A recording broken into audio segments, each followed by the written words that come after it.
The cloud. Huzzah. All right. Thank you, Kate. Appreciate it. All right, all. Sorry about all of that. Little technical difficulties. I'm still admitting people, by the way. So I'm going to give it a minute, even though we're late. I'm sorry, but I'm going to give it one more minute as I admit people because we had a little snafu here. Just FYI, as board members know, Liz is on a cruise, she can't make it, but also Jeff McGuire texted to say he's traveling and has flight delays and cannot make it. So Just one of those nights. it is, and because of that, I think I stupidly didn't think to myself that I had to sort out all the credentialing, um, thinking Jeff would be here. You know, Gotcha. my fault. So we'll sort it. In any event, I think it looks like we've got people admitted. Hopefully that's everybody. We're recording. So I'm going to say at 7:17 p.m. our special board meeting on March 4th, 2026 will begin. We'll start with the Pledge of Allegiance. Pledge allegiance to the This is flag of the flag, United States of United States of America America, and to the the republic for Republic which it which stands, stands one one nation, nation under God, under indivisible, indivisible, Liberty and liberty, with justice for liberty and all. justice for justice for all. all. So, as you know, our meeting is very simple. We're going to do a round of public speak, and then we will get to our presentations. We're going to go Wally first and Val second. So, okay, so let's look here. Let me just go through this. I'm going to go through the people for public speak just based on what I see on my screen here with participants. So I'm going to start with Jerry Creme. Hi, everyone. It's good to be here. Thank you for keeping with the meeting, and even though it didn't fly right for you to start with, thank you, Robert. Appreciate it. I'd like to be here just to listen, and I want to support the Board of Education budget. And I also, since Wally is here, I assume he's here for the fire department, Correct. and I also support what the firemen need in the fire department, and I trust these people who have put together the budgets and hope that you will support them. Thank you, Jerry. And you got anything while you're here?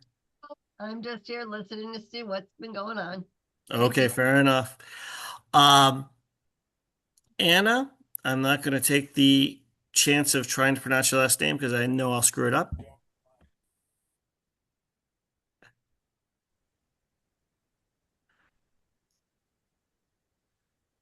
You might Anna? be muted. Yeah, for those who want to speak, remember, oh, there you go. There we go. It was taking a while to load. Hello. I'm some of you may know me, some of you may not. I'm a new resident in town. I've been living here oh gosh, is it almost 2 years now? I think it will be.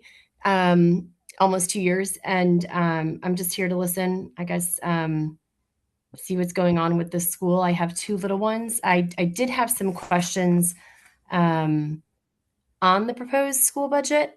So I don't know if I should ask now or just general questions, or if I should ask after the superintendent speaks, perhaps. I just don't know what would be best. The difficulty is our agenda only has public speak at the front end. Normally, our meetings have it Okay. before and after. So I would suggest if you could encapsulate them as quickly as you can to throw them out there now, and hopefully Valerie can take notes and respond to them. Sure. I guess I had a question about the school psychologist. Um, I don't know. I don't see it. What's being recommended, and then Yes, that's he's listed as a salary for 90,460. And then later on in the actual budget previously, I think it says it was listed as psychological services at like 45 and 46 in 2025 and 2026 adopted. So I'm just looking for an explanation on that, on what those entailed compared to what it is for 90 and where the numbers are coming from. Um, Yep. and then I had a That question would be actually much about later superintendent's after our actual salary presentation. and So can we contract. mute people? Sorry, not you. Go. Oh. I just had a general question about just the superintendent's salary um, and contract and increases, and I guess when that was approved or went before a public vote. I just so there was that. There's an increase. It looks like in a public librarian for the school by like 35,000. Just basically explanations as to why certain things are increasing. Um, Okay. I guess I could go line by line, but it's just in order for me to go line by line, it would take me a No, long time. it would take too long, but I think we're going to get some of that from Val, and then Okay. at the end of the meeting, I may see if I may check in again, but right Okay. now, I think we get the gist, and I'm just we'll open go to from there. hearing. Yeah. Okay. Okay. Okay, so we have some other folks. Caitlin, you're here, the chair of the Board of Ed. Do you have commentary at this point?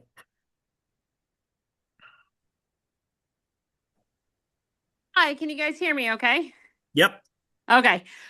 So a couple comments back to what you mentioned, Anna. I don't know if you've been able to listen to the Board of Ed budget meetings that are recorded, but answers to a lot of your questions are explained in that and have gone over in detail at our budget meetings that were prior to this. I'm here to support the school board budget and also to support our superintendent. Also wanted the Board of Finance to be aware. I know you guys have had discussions about, how do we get more money for our town and potentially looking at increasing tuition costs for people that pay tuition.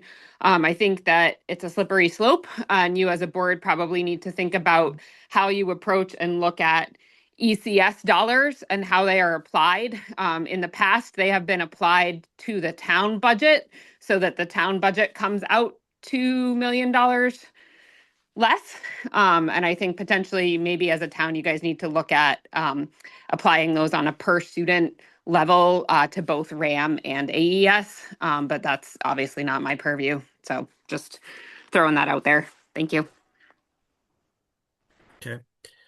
Um, okay, so let's go May I, on. Let's may I see. follow up quickly? I'm sorry. I just know Caitlin asked. I'm happy to go listen to those Board of Ed meetings. If I do have follow-up questions, do I direct them to the Board of Ed, to the Board of Finance? Who do I direct them to specifically?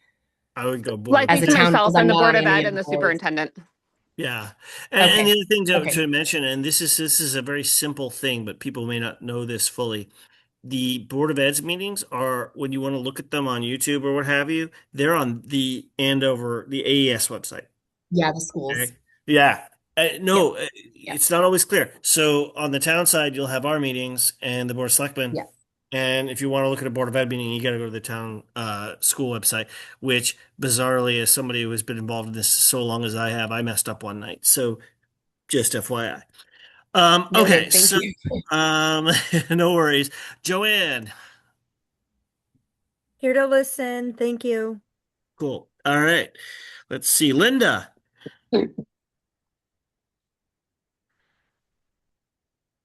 All set, just here to listen. Okay. We have our town treasurer, Lisa. I mean, I'll open it up to you, but I think you're here to help us out more than to speak, but go ahead.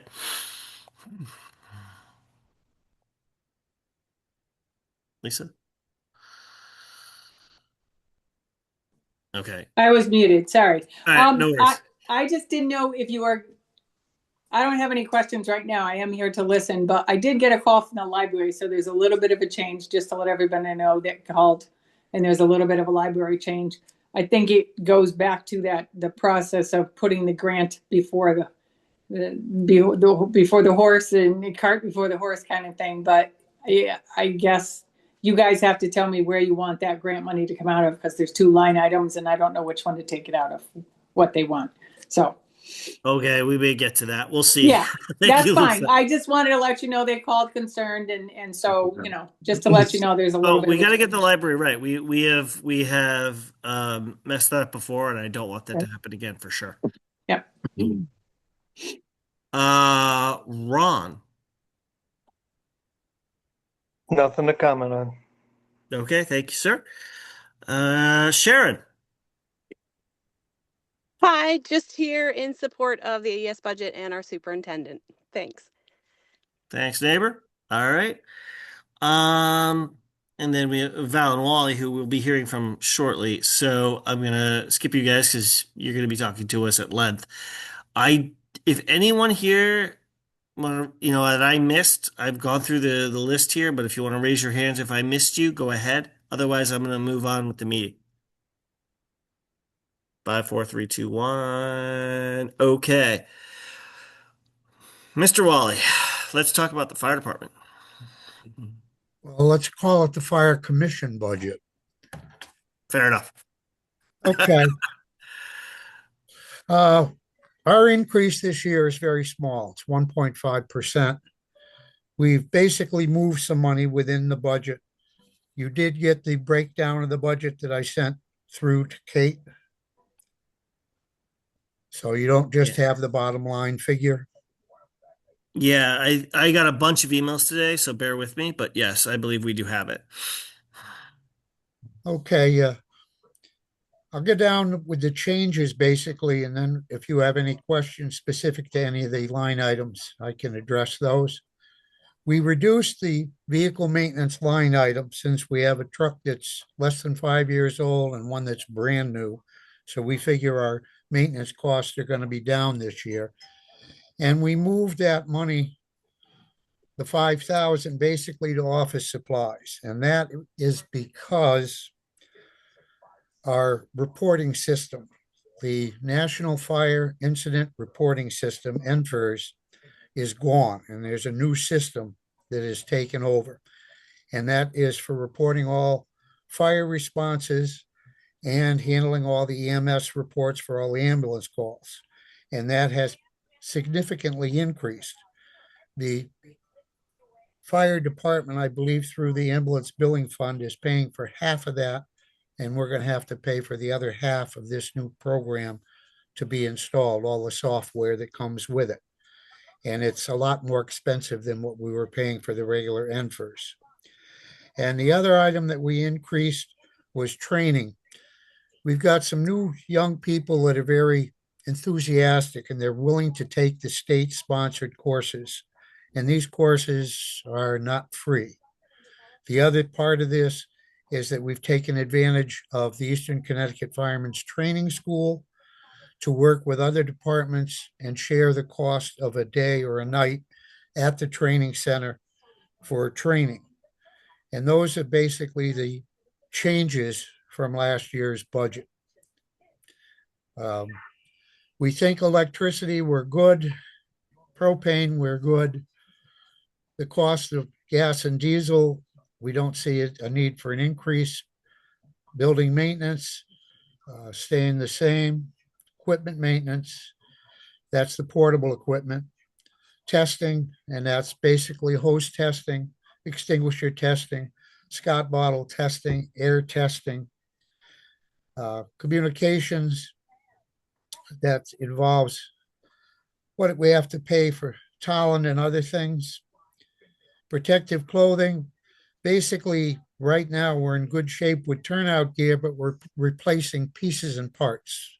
Somebody's boots have a problem, we replace them.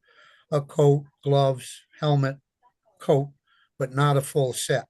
So we're good with that figure. Firefighting, office supplies, I explained the increase there. Firefighting supplies, basically most of that is for hose that either fails annual testing or has reached its 10-year life limit. Hazmat stays the same. The hazmat equipment we get, $550. We increase training, cost recovery, which has not changed in probably 5 years. And then firemen's physicals, again, remaining at $6,000. So at this point, any questions anyone has, I'm glad to answer. And if I can't, that's why Ronnie Mike is on the line as well. Okay, so I have two questions. Well, one is that I was going back through my emails, and contrary to what I said before, I don't know that I see a detail email. We were having some communications issues earlier today.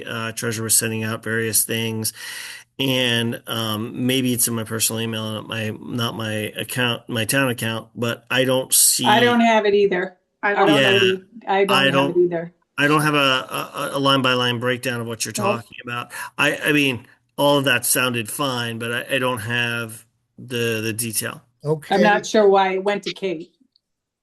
okay, I will tomorrow go in the office and resend it to Kate and ask that she get it to all members of the board. As far as the town is concerned, we get a form that just has our bottom line of the budget. Hmm.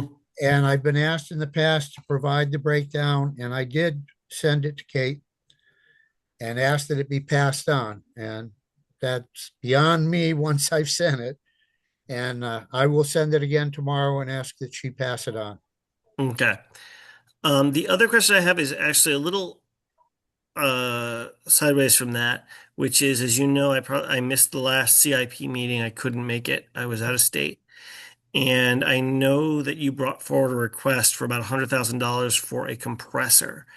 Can you just tell me, because I mean, I've been on CIP a while and I've been on Board of Finance a while, what the story is with the compressor? Is the old compressor breaking down? Okay, Or is it just aging? two things. One is aging and parts are starting to become hard to find, and we are starting to have maintenance issues.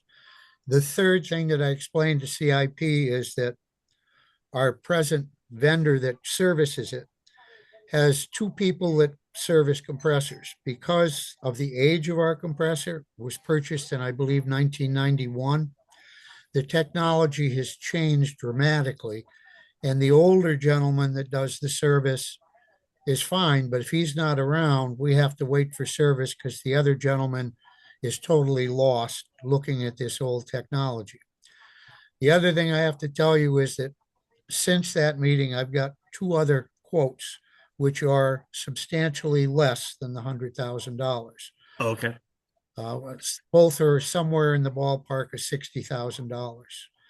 And again, the age of the unit and now the reliability is starting to go away. That's why we're looking to make with the replacement. Okay. And that's obviously it's for everybody on the board. That's a capital request, not an operating budget issue. But when we get to capital, and this is something I've mentioned to Lisa before, when we evaluate capital, we got to figure out what's in the fire equipment fund now vis-a-vis what the fire equipment what is needed, and this would come out of that fund if we were to approve it. So we need to know that there's in fact $60,000 or so in there, and if it's not, aside from what we have to do every year, which is now to pay for the new truck, we have to make sure we have the amount of money there if we're going to approve this to fund that. So that's something TBD. I've been asking about fund balances. We're going to get there. Lisa's working on it. We'll get there. But thank you, Wally. I appreciate that because I missed that meeting and I just, I normally be there and Yep. and would have listened and everything. And I was just in Boston, so thank you for that. I do have a question, Rob. Go ahead. Are you looking to fund this for the next budget year or? The compressor? Yes. I think he is. Yes, normally Okay. it's for July 1 that we're looking for the expenditure. We're not looking to take it out of it during this budget year. The present unit is functional. It's not an extreme emergency, let's say, to replace it now. And if there was a problem, we have a backup utilizing mutual aid departments where we could take our bottles to be filled. Right. So it's one of these Okay. things where we have to decide as a board at some point whether we kick the can here or to me the way to start with that question is what's our balance? What do they have in there? Because if the fire department fund has the money and they say they need it, then my inclination would be to say, okay. But if we need to load money in order to make this happen, it becomes more difficult. So, well, we'll get back to you on that. And obviously, when you get those, you have those new quotes. Obviously, you're going to take those to CIP. I assume the next, yep, and I'll be there. So we'll talk about it. But that's great. Thank you. Um, Okay, so we're looking at a 1.5 increase. Does anyone else have any questions regarding the details of that? I mean, we don't have a spreadsheet in front of us to look at for every line item, but Wally kind of ran us through it.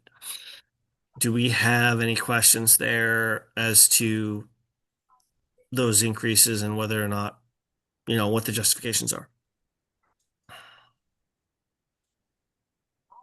I mean, just speaking personally, 1.5 doesn't strike me as crazy.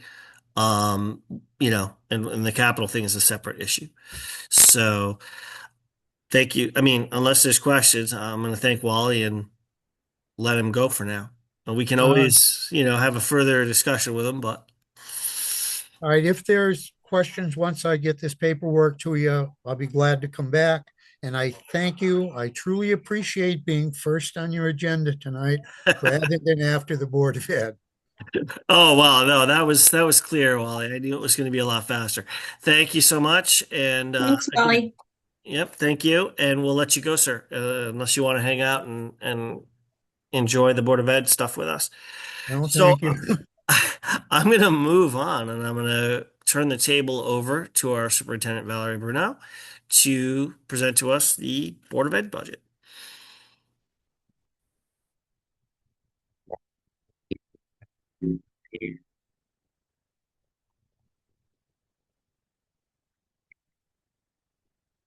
Val? Val, you're unmuted, but I can't hear you. There's some weird audio stuff going on. Does everyone else hear that? Yeah, it's like a weird robotic noise. Maybe Agreed. it's a And I hear double mute. nothing from Val, which is unfortunate. So, okay, we'll give you 2 minutes. I can't hear a word you're saying. I'm a really good lip reader. She's joining from her iPad, I think. Yeah. So Yeah. Of course, we couldn't get through this without a second technical difficulty, right?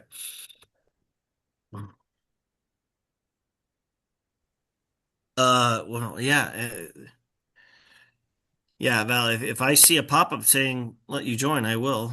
I don't see one. And in the past, when we've had people logged in 2 different ways, it's caused an echo, so be aware of that. It says the host has joined. I don't see. Hold on. I'm looking. I see no way to let you in. You know what? You may want to log all the way out and I'll let you back in.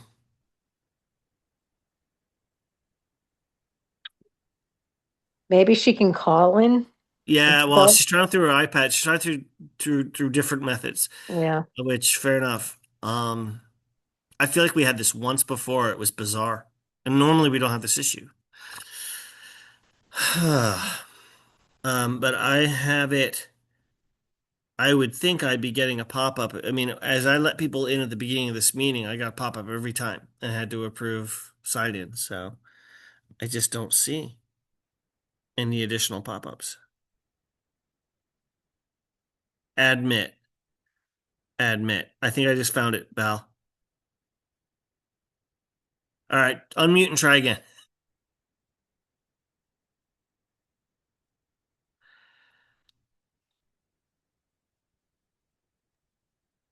Still muted. She's still muted. I know. Try again, Can you Val. hear me 'Cause I now? just Yep, Yes! there you are. Huzzah! It's funny because it says you're muted, but we could hear you. I don't know what's going on. Okay, we good now? Yes. Okay.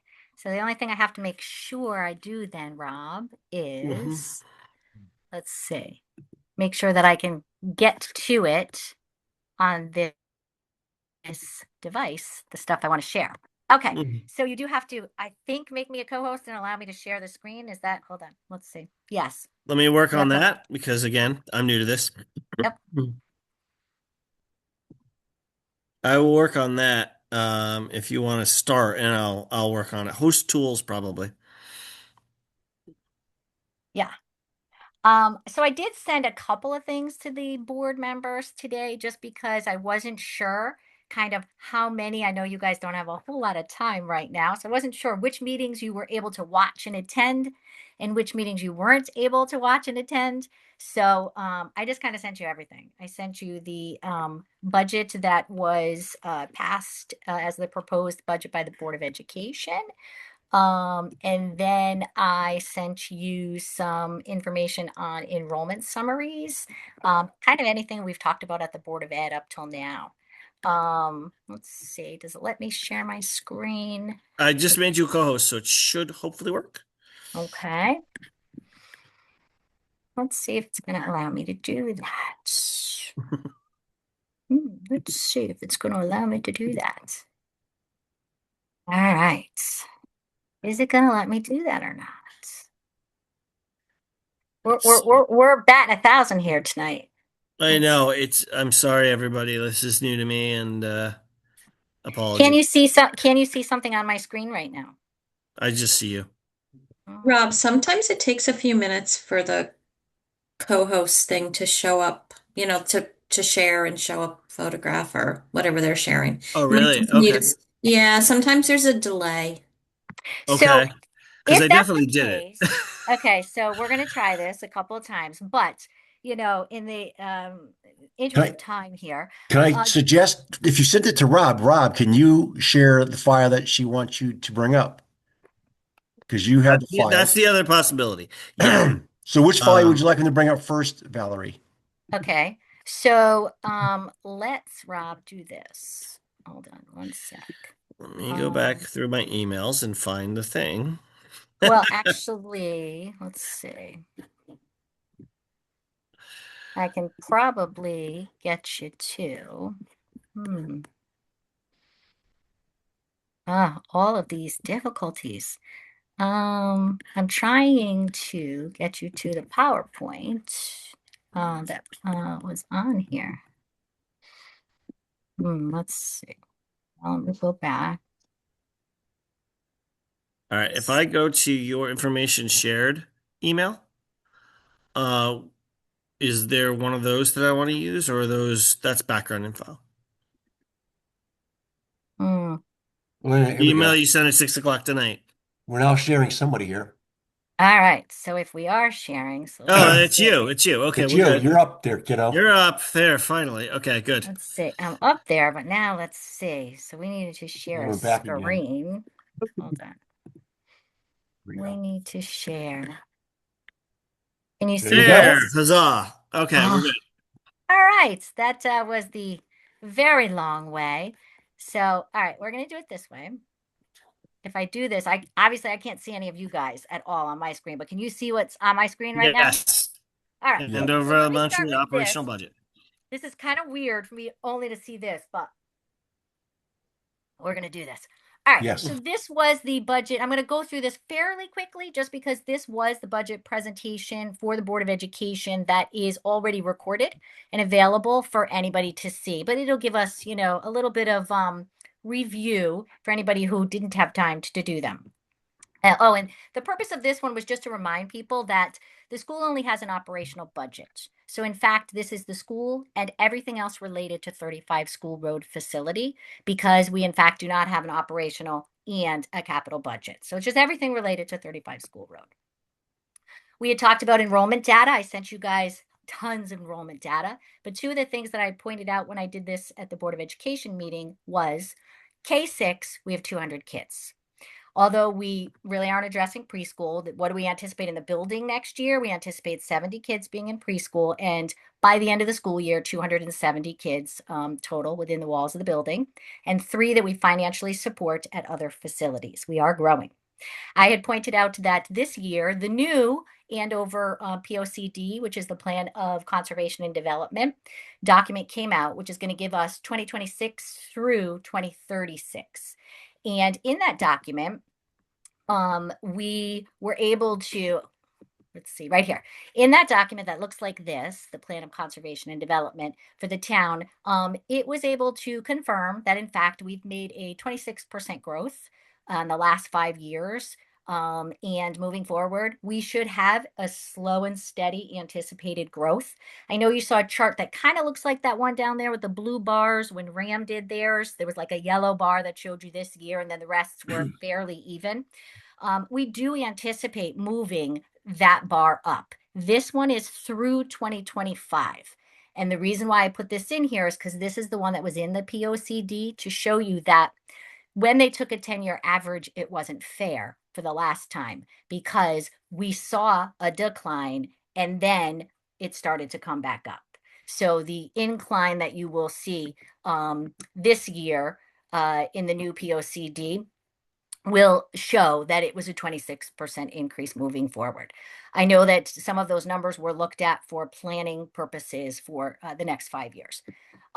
Enrollment reports, I gave you guys all the way back that I sent you those enrollment reports all the way back through the last 15 years. That was part of your packet. There's no reason for us to put it up on the screen now. Those are available online on the Board of Education website as well. But this is this year's. And when you look at the enrollment reports on the Board of Education monthly reports, you see it just like this. This was January's. You see how many classes there are in every grade. You see how many kids there are in every class. And then you see every grade to the right there. The reason why that's important for us is because, as some people pointed out, they said, well, what do you need a second, sixth grade for? Those 29 kids, which, yes, we have 29 kids in one class this year, will be moving up to RAM. But if you look at grade 5, there's 26 kids currently. So trying to squeeze the genie back into the bottle and move them into one class is just not feasible.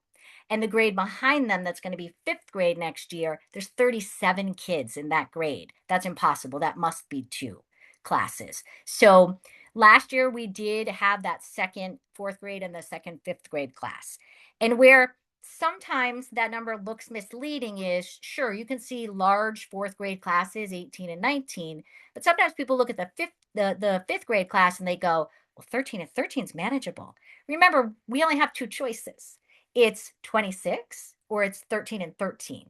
We don't get to kind of split it in between. So that's the dilemma. What's right for kids? 13 and 13 or 26? And you guys have heard me talk about this before. The ideal number is to be under 22, no matter what study it is that you look at. So, okay, and this was just that quip that was in the POCD draft from January at the Board of Selectmen meeting, and it does explain there is the increase and that they should be considering the fact that we are rebounding when we plan for the next 10 years. So you lose my voice, I'm sorry. I put this slide in here. This was in our Board of Education budget proposal presentation. I left it in here for a couple of reasons. If you hadn't seen this, you'll see that Hebron was highlighted on here instead of Andover. That's because I took these slides right from their presentation because they put together a slide that shows you the DIRG. And a DIRG is a district reference group. It means the state has determined all of the other towns that are like us in every way, shape, or form. District reference group. And you will see that there's 22 to 23 and 23 to 24. What you normally see is this is per pupil expenditure. And what you normally see with per pupil expenditure is they go up every year. You'll notice in the first one in 2022, if you find us, we were $22,832 there. The average was $22,332. You'll see that we are number 11 in 22-23. And most of these numbers are fairly close. That's true.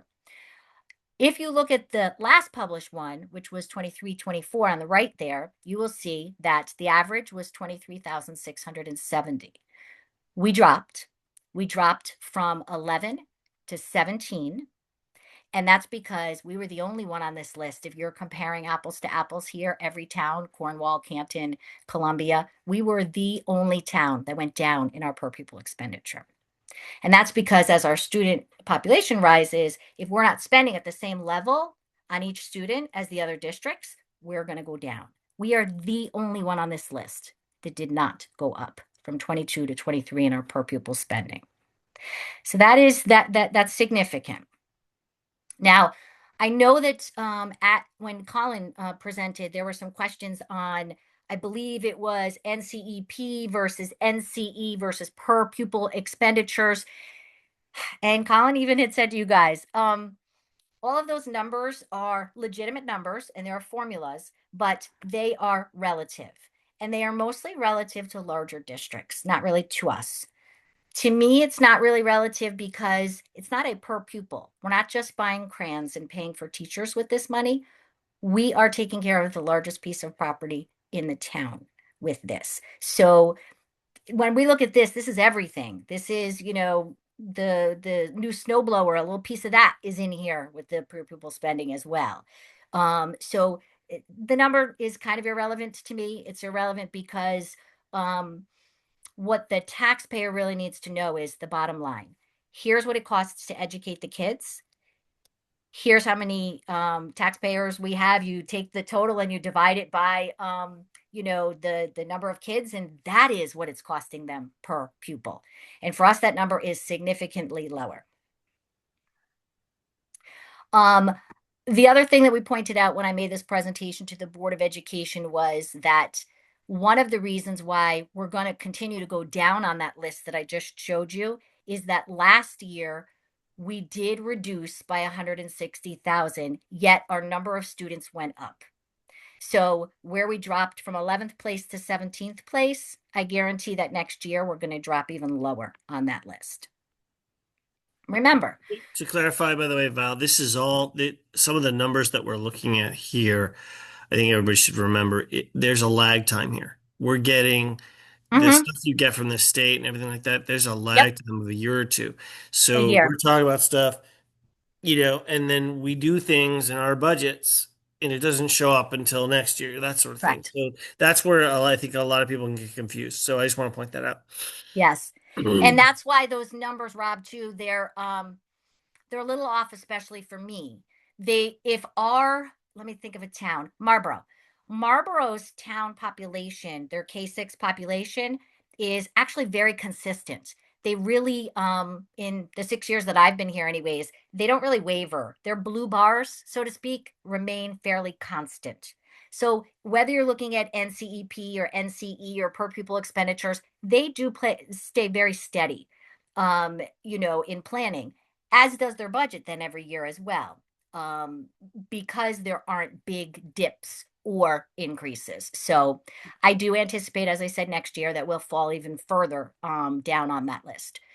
So this was past budgets and what the taxpayer saw as our budget. I went back 10 years. I did 2015 through until last year, 25, 26. And where we're falling behind, and this is part of the reason why this year it's a bigger ask than people are used to, is in 2015, you'll see we had 4.32. That had been a reduction from the year before, and then no increase. And then it was reduced, and then it was reduced again, and then it was reduced again, and then it was reduced again. And if you want to know by how much, it's the number on the right. It was reduced by 45,000, and then 120 and 90 and 162, and then a 0% increase. And so we did get increases those last 4 years, but we were back in the hole. And so when you take 2015 to 2025, the two bolded numbers on there, and you add up the pluses and the minuses, in the end, what you're getting is $244,000 over this 10-year period. Keeping in mind that every year there are contractual obligations and salary increases. There's cost of living adjustment. There are things that needed to be fixed here at 35 School Road. We had a lot of expenses. And so I do know that there are some people that said, well, see, we cut the school and they somehow managed. But I want to tell you, but they didn't manage during those 5 years. During those 5 years in the middle there, the red ones, there was a cut to a reading support person. There was a cut to an assistant principal because enrollment was going down. So they didn't necessarily need to keep that assistant principal. There was cut to a classroom teacher. There was a cut to the IT manager. There was a cut in hours or reduction to the business manager. There was reduced hours for the speech and language pathologist. There were reduced hours to the librarian, the art teacher, the Spanish teacher, a custodian. So how did they manage that? They managed that by simply losing 6.5 people. So that's a tough one. That's a real tough one. They didn't manage it. It wasn't that there was extra money that they were able to come up with. Those losses cut deep.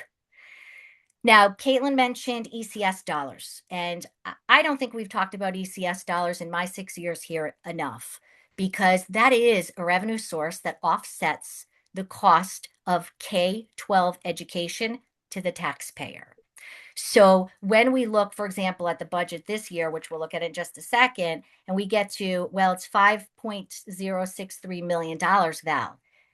Actually, it's not that much to the taxpayer, because when you take those ECS dollars, so for example, this year we're asking for $499,991. Before ECS dollars, sure, if you took that and you divided it by 200 kids, you're looking at $25,000 a kid. But if you take that $1.2 million in ECS dollars that would be credited to our 200 kids, has to be credited to educational cost sharing. The town cannot spend that money that they receive on anything else. Our budget then gets offset. And this current school year, it was 17,827. And next year, it would be 19,227. And if you go back to those slides that I showed you, what the average spending is in each of the towns in our DERG, it's 22,000. So we are well below the average. And I know a lot of people say that can't be, but it is the truth.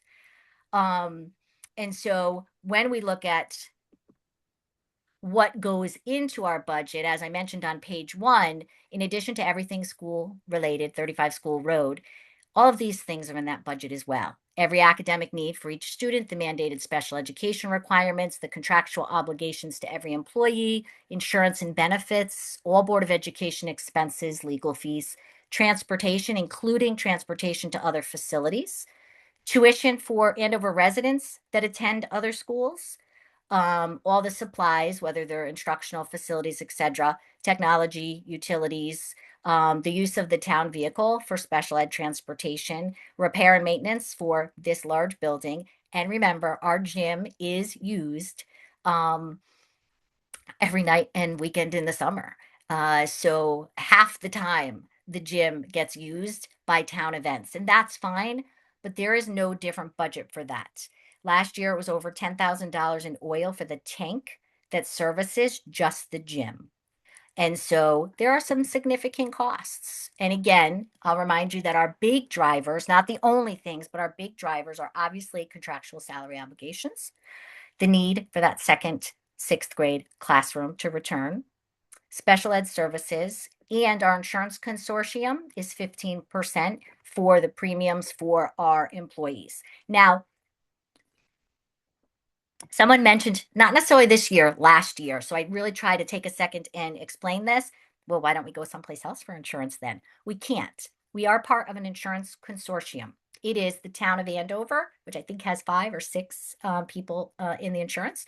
And so it's a lot less than ours. So that increase does not affect that budget as much as ours, but it's still 15%. The town of Andover, the town of Marlboro, Marlboro Board of Ed, the town of Hebron, Hebron Board of Ed, RAM, and AHM.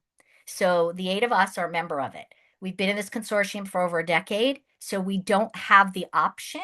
And usually it's not 15%, so the rates are lower. So we usually feel lucky. This year just happens to be one of those years. But I can't shop around. So that's a non-negotiable for me within the budget. So if there was ever a cut to the budget, I can't cut this line item, nor can I cut the contractual salary obligations. Once the Board of Education enters into that contract, that's it. Okay. So before I put up the actual line item by line item, the percentages where they were, 6.6% of our increase was human expenses. Those were salary. All the benefits was about 2.9. Transportation was about 0.5. And that was the 10%. And everything else combined equaled that other 1. When we looked at... Can I Yep. just ask a quick question? Sorry. When Sure. salaries of all staff combined, that's your contractual? Yes, because... But also this new teacher too, right? Yes. And we took the median on that one. Okay. Just want to be clear on that. You Yep. know, so you And have remember, I'm you sorry, have 2 things going on in terms of your human expenses, right? You have your your 3% or whatever, it's roughly 3% mandated increases. I think that contract's 2 years old now, right? But it's 3% a Which year contract? The roughly. teachers? Yeah. Okay, so that one actually, no, we settled it last year and they're in year one and Oh, we about don't my bad. settle it for 3 more years. It's a 4-year contract. Right, and they're We basically 3% a year, right? Roughly. roughly, and again, I'm sorry not to look right at you, Rob, but I can't see anybody. We have roughly, sometimes what happens is they have 3.5 1 year, 2 3/4 another year. But Yeah. in the end, if it's 12% over 4 years, we're going to say it's average of 3. Same thing with the non-cert contract, because we have 2 unions. They have a 4-year, well, they had a 4-year contract. So we know for the next 3 years exactly how much we can anticipate on a year to year. And if somebody doesn't know what those contracts are, they're online on our website. But we know because it's a chart and it says if you're on this step and you have this degree, this is what your salary is, regardless of what you teach. So you could be a math teacher, third grade teacher, Right. whatever it is. Right. If you're in the teachers union, that's our salary scale. Right. Okay. All right. And that could obviously be affected by somebody getting their master's and getting that step up. Yes. Yes. So there's a line in the budget that'll say tuition reimbursement. And that one tells us, because every year they have to tell us before we put the budget together, if you're taking classes and if you anticipate moving up to a next step during the next fiscal year. So we have a good handle on that. Okay. Thanks. Yep. Anybody else from the board? You'd have to just chime in and stop me because I can't see you. So none of the expenses that can be cut. So we already reduced to the bare bone for our known expenses. A lot of federal grants have dried up, and I know that one of your guests here had a question about one particular line item. And spoiler alert, I'll answer it for her now. It was a grant that dried up, where we had to put it back in the budget. So state grants moving forward, they're scant. Most of them are going to be limited to early childhood because in 2027, the state will be going to universal preschool. And so a lot of the state money right now is tied up there. So what we're really down to is title grants and IDEA grants. And those are really the only ones that we're 100% sure are going to remain intact, and the town's ECS dollars. Because when I say there's $2 million in ECS dollars, that does go directly to the town. It does not go to the school. So those are the ones we know about. And just so that I don't forget to say it later, if we have a salary that is paid by a title grant or an IDEA grant, it's not in the budget. We've already left it out knowing that we're going to get that. So what happens if we don't get the money we need? We will have to cut teachers. There will be a pink slip. It will be inevitable. We are going to have to look to merge classes. And those numbers would mean the largest classes, not only in Andover history, but in the region and the state for the most part. And I know you guys know we've looked at numbers at our middle and high school for grades 7 through 12. We've looked at numbers in Hebron. So that's a fact. No matter what grade we merge, if it was first, second, third, fourth, fifth, or sixth, it would mean that our classes would be 24 to 28. And again, that's important because it is true that sometimes people look at our enrollment numbers and they say, well, but you have 2 classes of 12. It's true, but the alternative is 1 class of 24. And that golden number is always 22. Once you hit 22, there is a detriment to elementary school kids to have that class. And keep in mind, that isn't just, oh, well, that makes it difficult for a teacher in a classroom. There are lots of other reasons why we actually can't have classes that large. There are special education students in every grade, and oftentimes then you would not be satisfying the needs of those special education students within the least restrictive environment if you have too many children in there. Hypothetically, if you have students with physical handicaps, you physically can't put other children in the class if you've met the maximum that fit in there while they're still able to get around in a classroom. So there's a lot of things that we do have to consider there. Yeah. And so I want you to understand that I was a former special ed director, as you guys all know. I've mentioned that before. It is a fact that you very oftentimes increase special education costs when you have these classes that are larger. Because if a teacher has 28 kids in a classroom and your block of time is 60 minutes, they average 2 minutes per student of individual instructional time as needed. And if there is a larger number, if there are a larger number of special education students in the classroom that they are tending to, that's oftentimes when somebody will say, I can't do this particular group of students on my own. There's too many. I can't provide tier 1, 2, and 3 instruction. And we wind up having to add a paraprofessional to the room. And I know they did do that years ago, and that was very commonplace in a lot of districts. But the problem is nowadays with the retirement pension package and insurance, we just saw a 15% increase, and the salary, a paraprofessional can be more expensive and not less qualified in the sense of their love for children, but less qualified in the sense of their ability to have the background knowledge for special education services and tiered interventions. And so that is not necessarily where people go anymore. So, Valerie? yes. Oh, it's Louise. Can I interrupt for Yep, just a second? absolutely. Okay.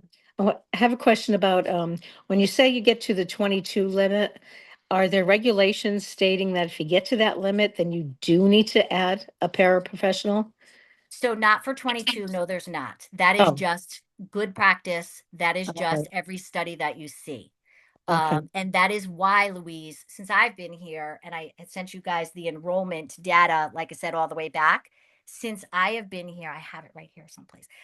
Since I've been here, it has happened 6 times that we have gone above and beyond the 22. But, oh, I have it right here. But that's because, Louise, oftentimes it didn't start out the school year that way. So maybe the class started off with 20, and then during the course of the year, a 3rd grade just happened to get 2 more kids, and they were both 3rd grade in our school. So that wouldn't be a situation where we would say, oh my goodness, we have 22, we have to open a second class. That would be silly and ridiculous. But if we know that going in, you do have to plan for the special needs of the students and what if more kids move in. So a while back when the enrollment numbers were going down 8 years ago, if it happened, it was a rarity. Currently, we have only the 6th grade right now because we have 2 in every other grade. But prior to that, the year before, we had 3 classes, 22, 27, and 27. The year before, we had 22 and 24. The year before, we had 22.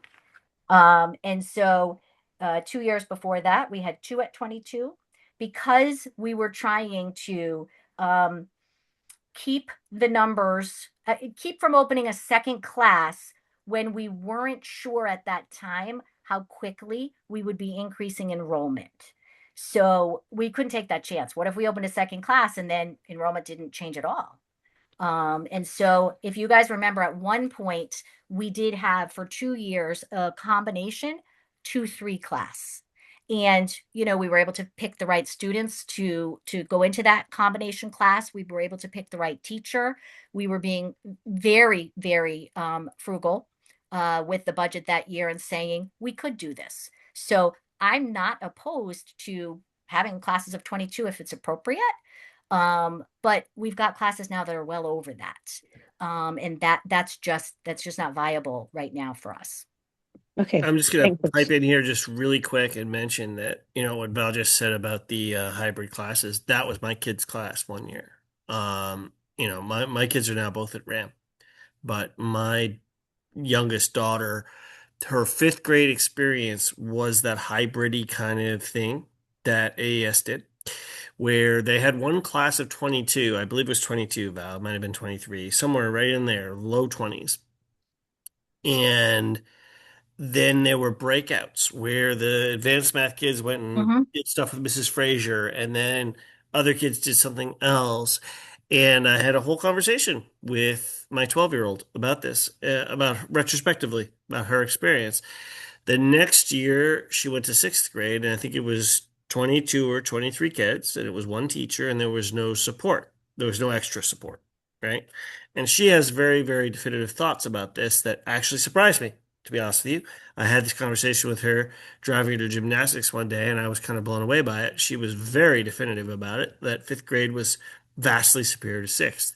And that was not two teachers. That was you guys kind of adding in not I want to say ad hoc, but you were kind of plugging in what you could to that grade. And it Mhm. mattered to my kiddo, I can tell you that. Well, that's that, I've had an amazing 30 years of experience. And before that, I can tell you, some of you might know this because I've shared this at Board of Ed meetings. I'm a twin, and my twin it's a boy, one of those students that had lots of behavioral issues, and I was actually quiet and shy as a kid. And I went to a school district where it was a large school district, but in those days, back when, it was commonplace if you had that extra 5 kids in each grade to create combination classes. They did this in the 70s, and into probably like 80, 81. And so I was always in a combination class. My brother was in the traditional class, which was larger, but they had support. And I was in that combination class. I had been the youngest of the grades, I had been the upper of the grades. And so I had teachers that did it right, and I had teachers that didn't do it right. So I had a lot of experience between that and my special ed when we did that here, Rob, when we had to do that. And a lot of families were nervous about that. It worked at the time. And actually, the last group is that group that's in fourth grade now, where there's 37 in those two classes. That's the last group that would have, had that kind of mix. It's just not appropriate for the number of kids that we have now. It just isn't. But I did utilize that before, so I'm not afraid to do outside of the box I mean, things if it's appropriate for kids. I bring it up both to kind of support what happened in the past, but also, to bring it up when we look at that sixth grade number Yep. and people have questions, and you're looking at 25-ish kids in that grade, which is like three more people than were in that hybrid group. And I bring it up only for that reason. Yep. But we do have to just do what's right for every group of kids too. And sometimes, like I said, if you have a handicapped child, that classroom cannot exceed a certain number and have them be able to get around the room. So for that room, it wouldn't be appropriate to be over however many we can fit in there with the desks or the tables. There are other classes that I've had throughout the years that, it would have been entirely appropriate for us to keep 23 in there and not split it. You guys might remember the year we reopened for COVID, we had kindergartners that second year that had not had preschool, and they'd been wearing masks. And we found the communication difficulties with those children starting to cause a lot of referrals for special education. And we fought really hard that year. Just that year, we had 30 kids and we needed 3 kindergartens. And people said, 3 kindergartens, you're going to have 10, 10, and 10. The needs of the children meant we had to, because they had lost so much. They were not getting what they needed. And those classes needed to be 10. We did it for that year, and that was it. And it worked out fantastically well. So, okay. And so I put this slide in here because there had been some stuff on social media a couple weeks ago where somebody had asked a question about, basically a comment that I made at a board meeting where I said, like, it's our turn. And somebody I think was a little taken aback by that with what I meant from it because it was out of context. This is what I meant by it. Andover has had a lot of great commitments to the town in the past 10 years. I've been here 6 years, and I've seen some fantastic things happen here. This is a list of them. I mean, Andover should be thrilled. And everybody would tell me the same story. Val, you have no idea how it was. We hadn't put money aside for this. We hadn't done that. We'd been promising to build a community center. Our public works equipment was just awful. We didn't have enough. They would tell me these stories. And I'd say, that's terrible. But that level of commitment by the boards, by the town, by the taxpayer, that level of commitment's been there. We have not asked for that level of commitment to be K6. And that's where I say it's time. It's time for us to recognize that I showed you a slide before. We lost $418,000 in 5 years. Our numbers are going back up. Younger families are moving in. I am just asking for that same level of commitment this year to the K-6 that we have made, and it's been a great level of commitment. But that's what I meant when I said that. The same level of commitment, not choosing one or over the other. It's just in different years, there are different things that need to be done. Sometimes it was public works. Sometimes it was the mower. Sometimes it was the community center. And I feel that this year it is a bigger ask than normal, but I do think that the taxpayer should consider all these wonderful other things that we've been able to do that are finished, and a little focus needing to go there. Now, I'm going to go back to ECS dollars for a second. I know Caitlin brought that up, but the proposed operational increase for AES is shell shock for somebody. 200 kids brings us up to 5.063 million. After the offset of ECS dollars, as I mentioned before, it would bring us to 3.845. Same thing with RAM, and I know I'm not here to preach for RAM, but if we start looking at our educational costs in the budget, not as RAM, not as AES, not as the town side, and we say we have a responsibility to K-12. And so that responsibility in the general fund budget, if we added them together, there's 129 kids at RAM, there's 200 kids with us, and we look, the total after the ECS dollars, the $2 million, would be 7.315. And if we're looking at that, we're looking at percentages. This was, I know it's a little bit blurry, I just noticed that. This was what I pulled out of your draft budget. And I know you guys are still working on it, so this is, not a permanent number, but Lisa, the treasurer, had put this out in the draft. And right now, if you look at RAM and AESs, it's about, and I won't hold her to these numbers because you guys are still working on it, but our two combined would be about 7.16%. And about 7% for us to have a K-12 level of commitment, I don't think is a bad starting number. And then when you take that $2 million that we have in ECS dollars and you offset it, now we're talking more about like 5.5. So I do think that if we consider those, yeah, that's actually it on this one. So I'm going to stop sharing this screen, Rob, if I can do that. Let's see. Stop share. Okay.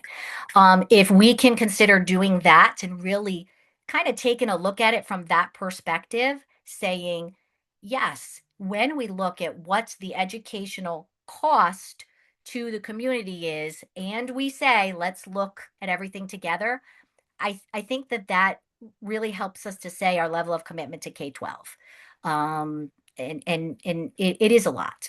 Rob, do you have that budget that you can now pop up that I sent you guys?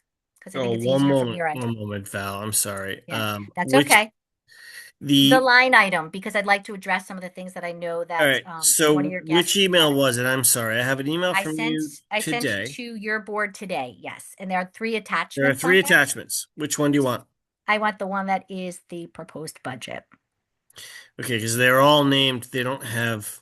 I know. I'm sorry. I didn't realize you were going to have to share them. I thought I was going to be able to share them. All right, hold on a moment. Recommended the first one of the 3. Yeah, the first of the 3. I just got to get it. I have to spin it around. It's coming up sideways. Oh. Hang on a minute. Normally in a PDF, I can right click and get this thing to spin, and I cannot do it. So this is, I mean, unless you want to turn your head 90 degrees to the side, this is not super helpful. Here, I'll show you guys. Hang on. You should have one of those little. There should be a little circle there somewhere that you can click on. I'm trying. I'm trying. I really am. It may be settings. It may be that I don't have like the full Adobe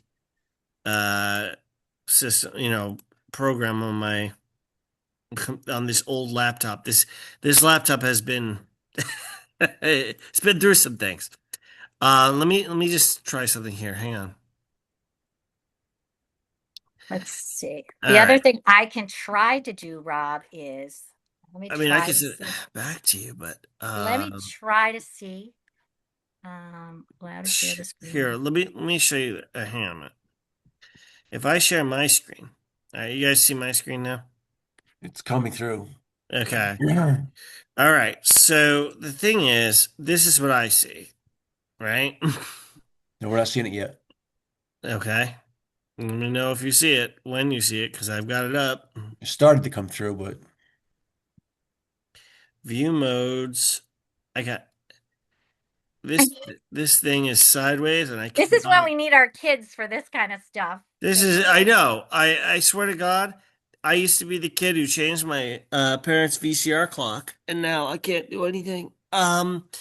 This is super frustrating because at work I have zeroed out the program Can I you have at see work. this? I could scroll it. Can anybody see mine now? All right, hang on. Let me stop sharing, Val. How do I stop? All right. No, I see nothing from you, but I'm gonna try and see if I can do something from the host. No, you're still co-host. You're able to do it. I don't know. Oh, goodness gracious. We're batting 1,000 here, Rob. I know. I'm really sorry. I'm gonna turn that off. One participant can share at a time. You got it? I think it started to Go come ahead, through Rob. again. Now you try again, Rob. Try Because What? again. You want me to share? Because again, mine's vertical. It doesn't. It's you don't want mine. It's If you garbage. if you download it, then can you turn it? That's I what I don't just had to know. do. Hold on. I It's a downloaded it great question. and then flipped it around. Oh, you did you? Oh, all right, all right. Hold on one second. Goodness gracious. Can I just ask a question? Yeah. Sure. Val, you made that comment so fast I didn't exactly catch what you're saying. So what are you saying? Because I have the two schools combined being 7.1% increases. Yes. Is that what you said? Okay. That is what I said, Lisa. Okay. Thank you. Because I didn't get And any, whatever you sent them, yes, I didn't get. So I if you absolutely could took send that to me.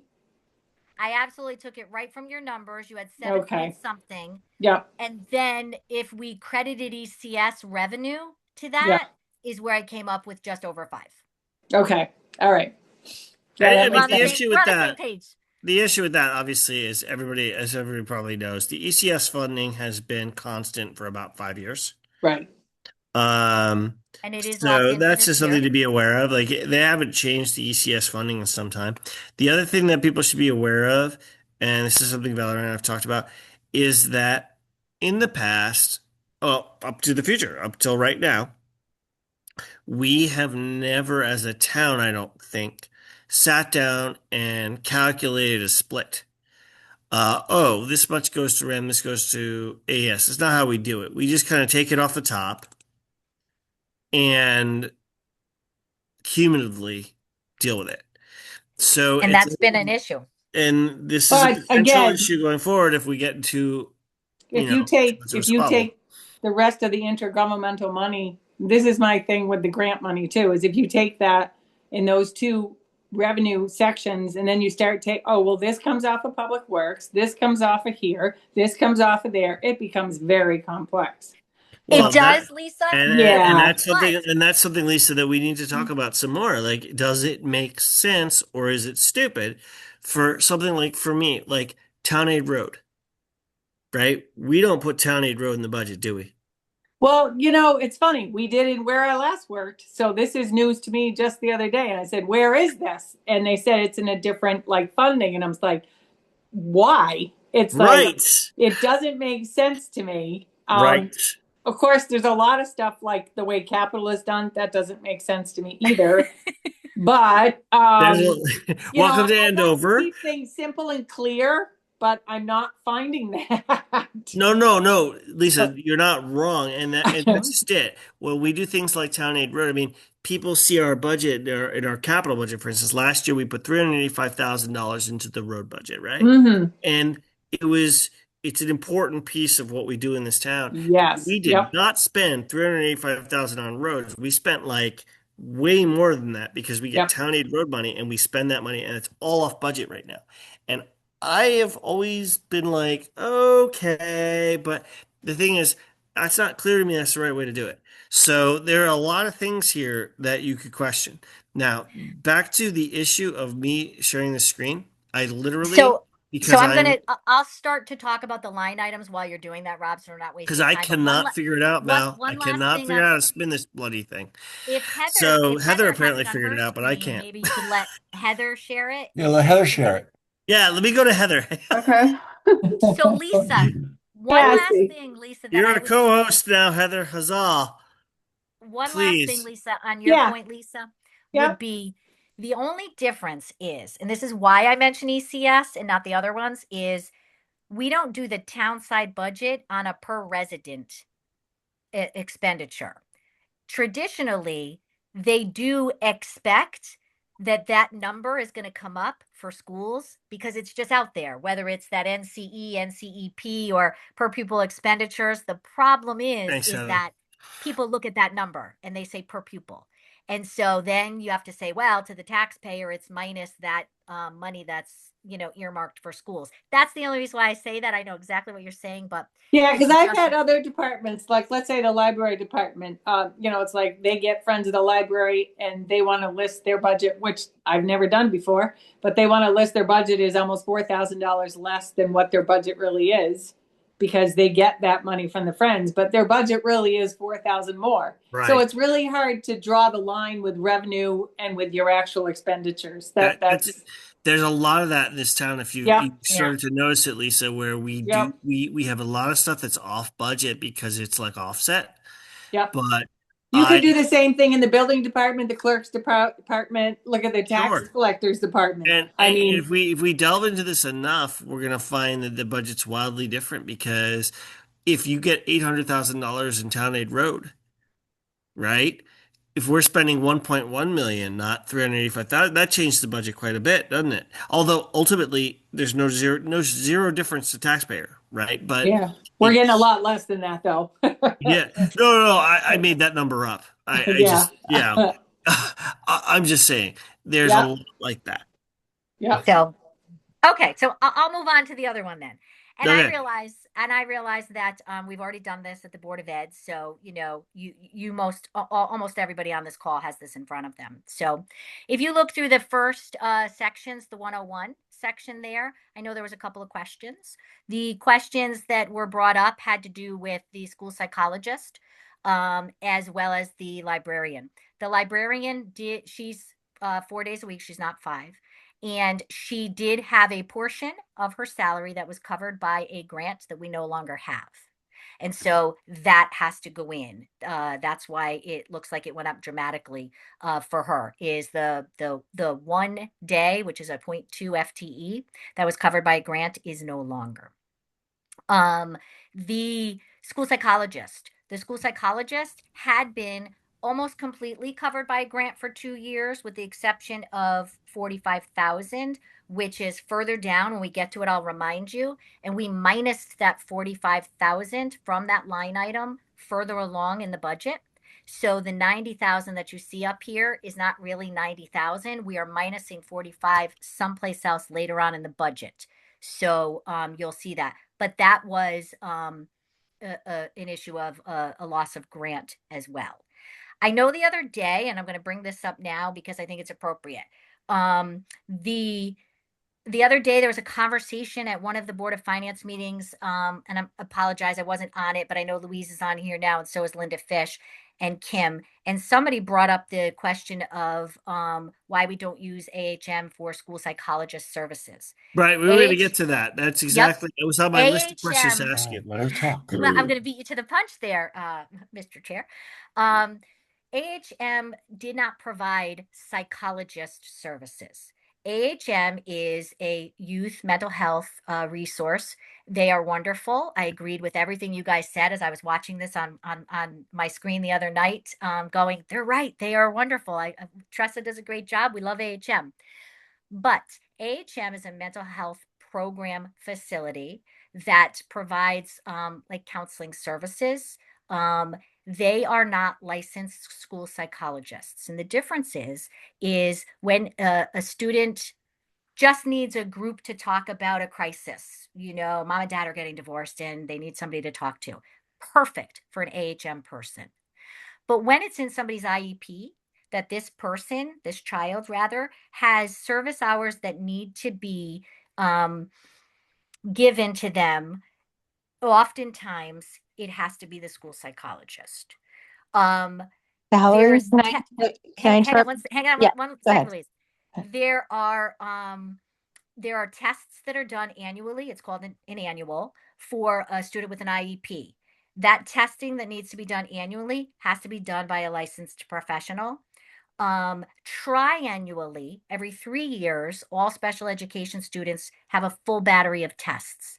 And those tests are provided by a school psychologist. So what was happening was back in 2022, 23, at that time, we had, as you guys know, you were talking about the new AHM contract, which is 112.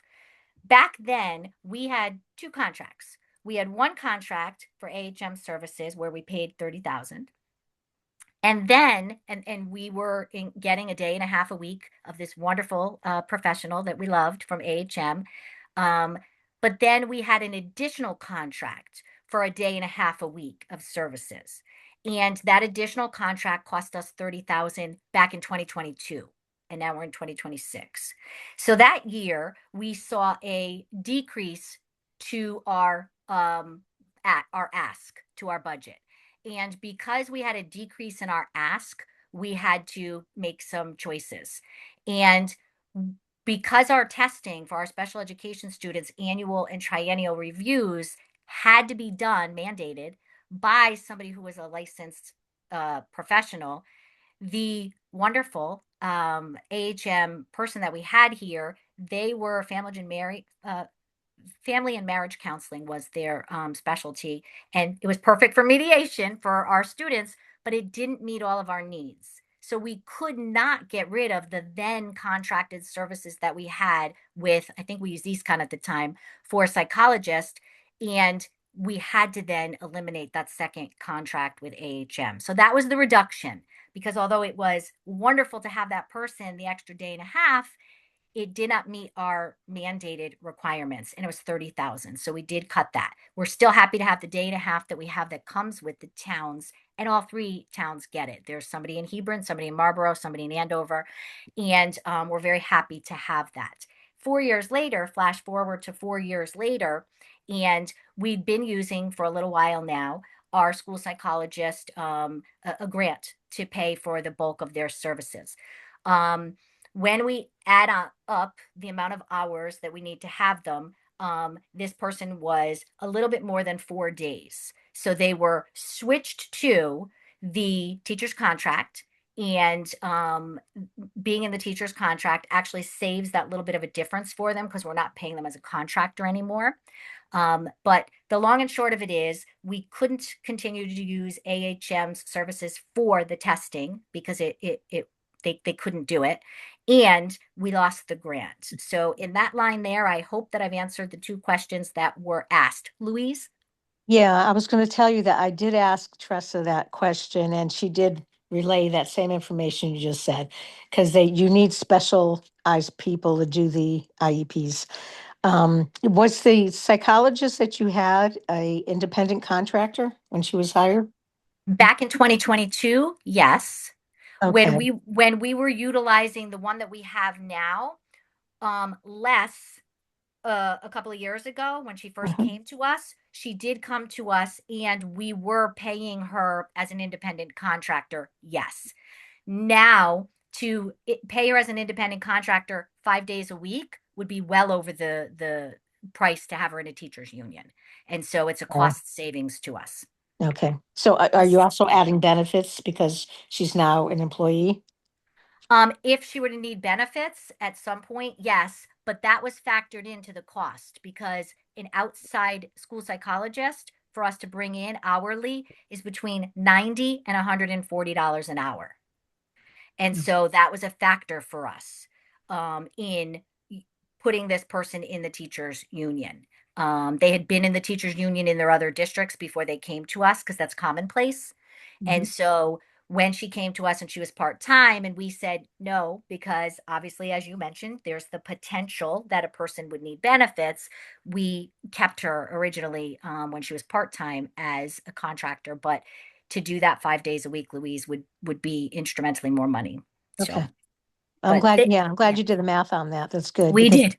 Okay, perfect. Yes. All right, thank you. Yes. So ideally, if there's a position, and usually in a district, it's those contractors, speech language, OT, PT, school psychologist, a social worker, a guidance counselor.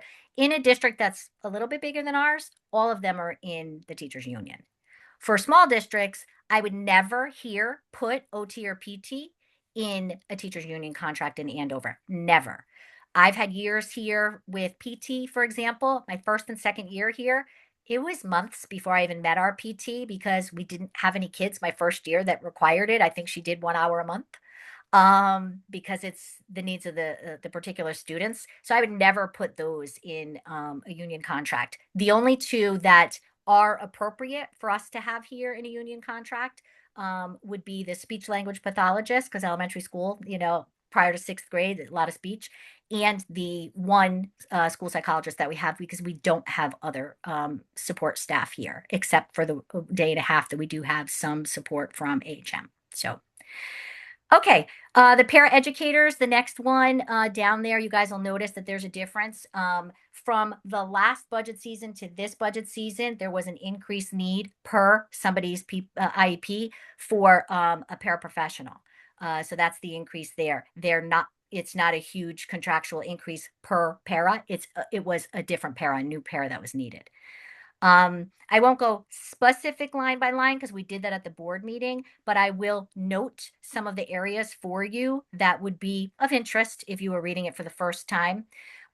Coaching in clubs, because I remember this came up at a finance meeting. That is the extra things that teachers do by their contract where they get paid for them. In their contract, for example, there's the Memorial Day parade. There was, if they did the drama club, things like that are just the yearbook. We've minused that over the years. If I had to contractually put in to our budget everything that's in the teacher's contract, it would be $12,000. However, in multiple years, we wind up with after school grants. I've only had 1 year in the past 5 that I haven't been the recipient of one. And when that happens and there are other after school activities for children to participate in, the teachers generally don't run the other ones. So that's the reduction there because of the after school grant. The next large increase I see on that first page there that might be of interest is where it says pension. Just so you know, we do not pay anything for teachers' pension. Teachers' retirement benefits, they pay. The town does not pay at all. However, MRF, which is the municipal retirement that's paid to town employees, is also paid to our non-certified staff. That's in Andover. That's the whole town. So that increase there, it is for the non-certified union, paraprofessionals, and the kitchen staff, the nurse, anybody that's in that union. We don't expect any retirements, so we eliminated that line this year so that that money could be put toward the 6th grade teacher. So that's why it's zeroed out, because we're hoping that there isn't anybody that's retiring this year. If you, Heather, can move that to the next page. You'll see the big increase there is, thank you, is benefits line item. The medical benefits are in this line item. And as we talked about before, there's a 15% increase. We've also already adjusted it to include any of our known changes. So if the 4th grade teacher had a baby yesterday, wonderful, beautiful baby that was 8.5 pounds, by the way, and they wound up hypothetically adding that child to insurance, we've already added that in for next year. The things we know, some staff members whose children who turn 26, who go off their insurance, ones we know are being added. That's Jody's job, is to go through and do that and figure out all of the potential changes to insurance. And that's built into the line item. So we've already done the math on that one. You'll also notice here in the middle where I said you're going to see it empty out. I think her name was Anna. Yeah, that Anna mentioned. You'll see the $45,000 reduced there for psychological services. It's not zero. It's moved up to that first line item where you see the 90 now. That's why I said it's not 90 new dollars. It is half of that. We were lucky to have that grant for a long time. I'm grateful for that. There isn't anything else on this page that is a glaring increase or decrease. There's a couple that go down, a couple that go up. You see a minus 18% on the middle section. A lot of things moved from here and there. The one change that we did make was, let's see, is it in this section here? Lunch. I'm looking for lunch. Yes, you will notice 2 years ago there was $20,000 in that line item. The $20,000 in the line item for lunch standard for 10 years. The understanding that that was the worst case scenario for what could happen with our responsibility for lunch. We use Coventry Food Services. They are a very good partner for us, and they're a good partner because they have buckets, hypothetically speaking, buckets. They keep an Andover bucket and a Coventry bucket. And all of the expenses related to running our food service goes into our bucket. So if it's an Andover cost for ordering something, if it's a salary for the lady in the kitchen, whatever it is, an expense goes in and they're going to charge us for that. All of our credits are whenever somebody buys lunch, the money that we get from the federal government for free and reduced lunch, they put it in our bucket. And at the end of the year, we either owe them or there's a little bit of a surplus. During COVID, they were wonderful. They said if we got this money as a result of Andover, we put it in their bucket. We were able to buy a few things for the kitchen. We bought a refrigerator, we bought a stove, because at the end of that year, our bucket was flowing over with extra COVID money because there was an increase. Worst case scenario, if we don't sell enough hot lunches, is that we would have to pay a bill at the end of the year. And I looked at the trends over the past decade and said, did we really ever get to 20,000? And we did not. So I've left it at 5 because that's been our worst case scenario. And so I can't guarantee next year. So if there's a difference, I don't want someone to say, why all of a sudden is she going back up? I think 5 is safe for this year. So I've left that. On the next page, thank you so much, Heather. On the next page, the glaring numbers, and I mentioned them in my presentation, are transportation costs. So we have our buses that we pay for. We also have special education transportation costs. If we have any children that attend an outplacement facility, a special education outplacement facility, we not only have to pay their tuition, but we have to pay their transportation as well. We do also pay to rent the town vehicle. We have one resident in town that requires a handicapped vehicle, so we pay the town of Andover to rent theirs, $3.50 a mile. We also have a student that attends RAM for a period a day for accelerated studies. So we pay $3.50 to drive them to and from RAM as well. That is built into this transportation cost, and that would be the increase there. The only other one on this page that I would warn is volatile is the special ed outplacement and the magnets down at 560. If you look at 002-560. And those are volatile because we sometimes get a bill for a child as a resident of Andover that we've never met before. This happened twice in the last couple of years where we get a bill for a child that's attending a magnet or a charter school. And it's like, I don't even know who this is. Maybe they're in kindergarten or 5th grade and they moved in, whatever. It's our responsibility then to prove residency. And if that child does in fact live in the town of Andover, we have to pay the tuition for the charter or magnet school. And everybody does. It's not different in Andover. That would be built into this cost, the 560 line item, just like our outplacements would be as well. So that's a little volatile. The other volatility to this is when we have a special education outplaced student, sure, we attend the meetings and we are a part of their planning. But if that school decides the child needs something, we get charged for it. So we really do have a limited amount of say in that. Likewise, if a child attends a magnet school and then is deemed special education, we will then receive a bill for the services for that child. So that one we should keep in mind is volatile depending on when people move in and what the status of their children are. Couple more, and then I think I'll be almost done here. You'll see we have a lot of the separate supply line items. None of them have changed. We've kept them as is. Doesn't mean that we always at the end have enough in the general fund to cover those costs, but we've been fortunate in the past few years where there are extra supplies, for example, from the after school program, and we can utilize those. And so we're okay keeping it where it is as status quo. And I will say the teachers are fantastic. I do have to give a little kudo to them on a daily basis. I see emails back and forth between staff members where they'll say, hey, anybody have 10 straws for a project I'm doing? And they do, they share. There is no excess in their rooms that they're not sharing with one another. And you'll notice this was another concern, I think, for people when you look at our utilities. We didn't go up on the utilities. We kept them the same. And we kept them the same because, as you guys know, we have done a lot of energy efficient things going into this next year. We are in the process of finishing the solar, which should be up and running if Mother Nature will stop snowing. That will be up and running, and we're hoping to see a small difference. But remember, the bulk of where we're going to see the difference and be able to make sure that we track the trend data is going to be June, July, and August. So we're going to have to wait and see what we get from June, July, and August. The other thing is the board just approved an Eversource incentive program where we're going to, going forward next year, have the pipes wrapped and things of that nature. So we are hoping at the end of next year, even with a 0% increase, that we won't go over any line item and maybe see a savings, but we won't know what that savings is. The oil line item, the reason why we didn't increase that is because we lock in every year, and we locked in at $2.49.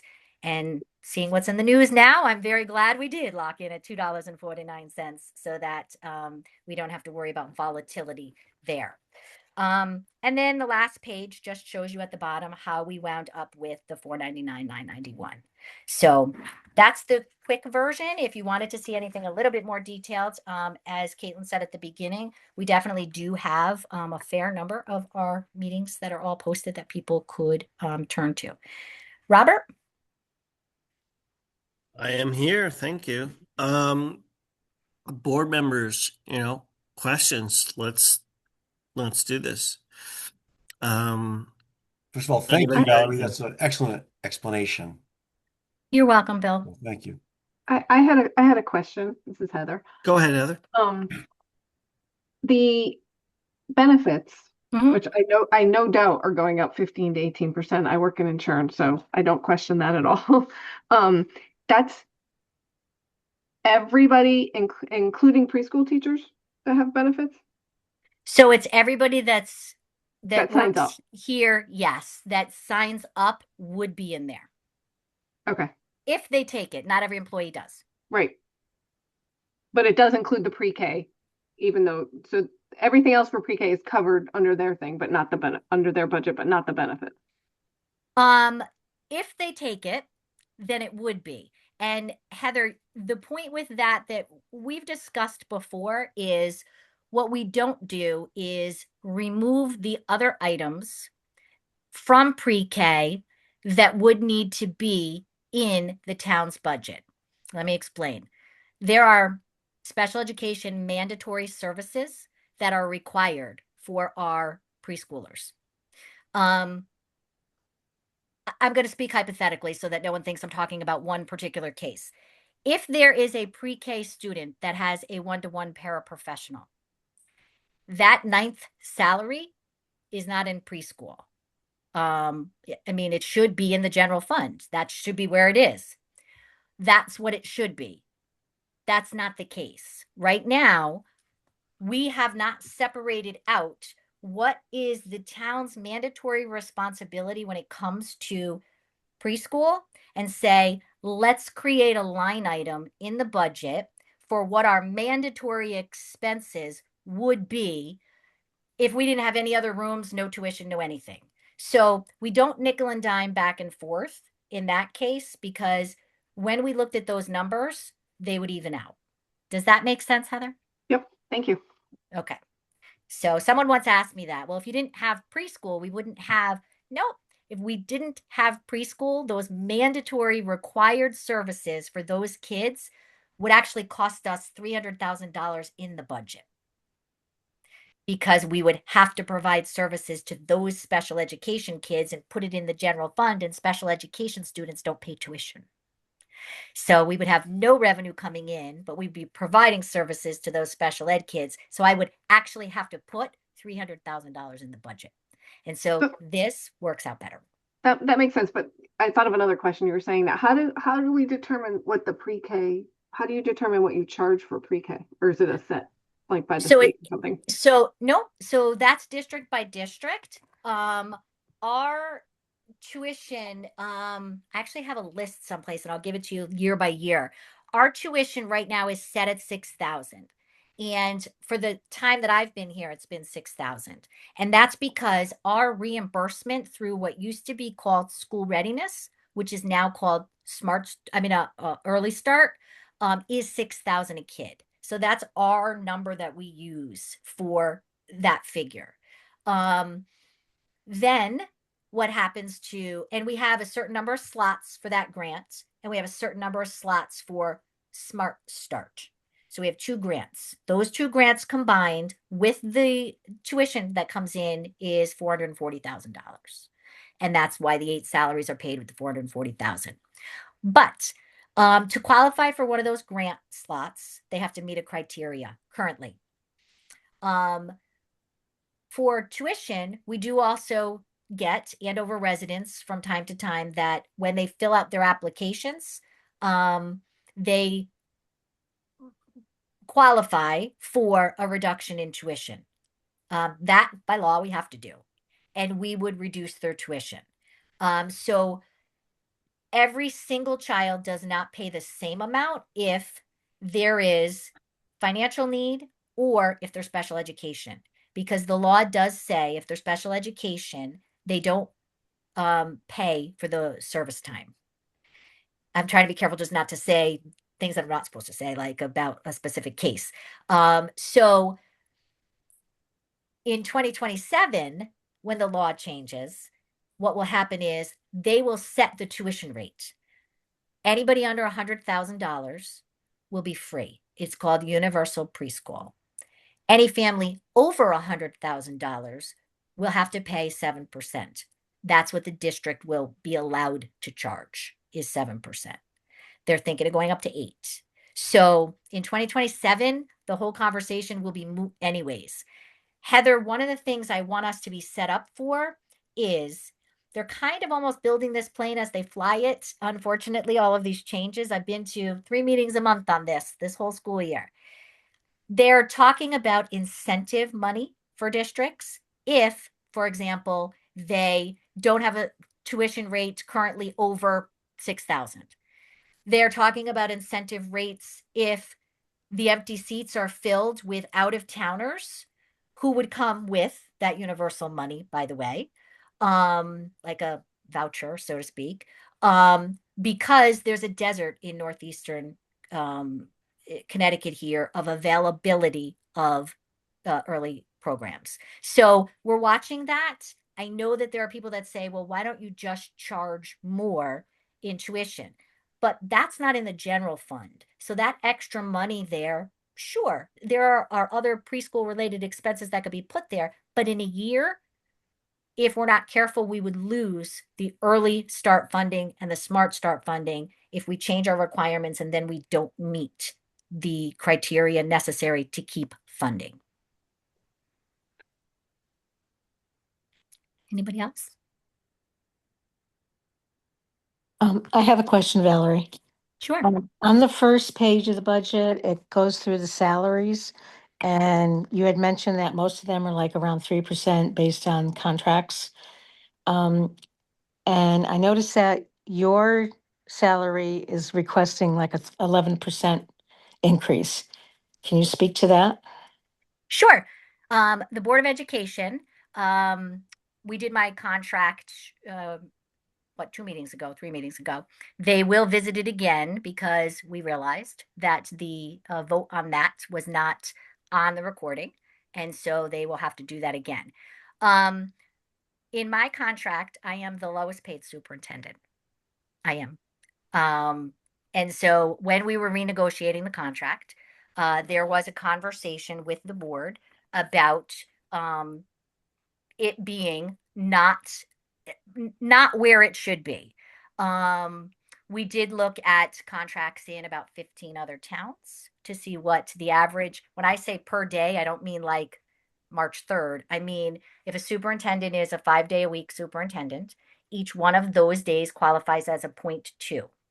I am a 0.6. So looking at that, if you looked at somebody else's contract in another district and said, what do they make per day, per 0.2, what would that equate to? What would it look like here in Andover? We did also look at the town side and we said, sure, not only do we want to compare salaries to other districts that are reasonable in size to us, but we also want to compare it to, again, that same level of commitment that we have here in town. We are currently hiring a town administrator. We had contracts from the former town administrator, and we said, let's make sure that our level of commitment is fair. And when I spoke with the board, they did also agree. And this one was starting to write that salary. And the reason why I say that is not just because it's Val Bruno, and Val Bruno is the lowest paid superintendent, but also it is fiscally responsible moving forward. If I were to leave next year, and I'm not, I'm staying for a while, I'm not old enough to retire, they would have to replace that, Louise. They would absolutely have to replace that.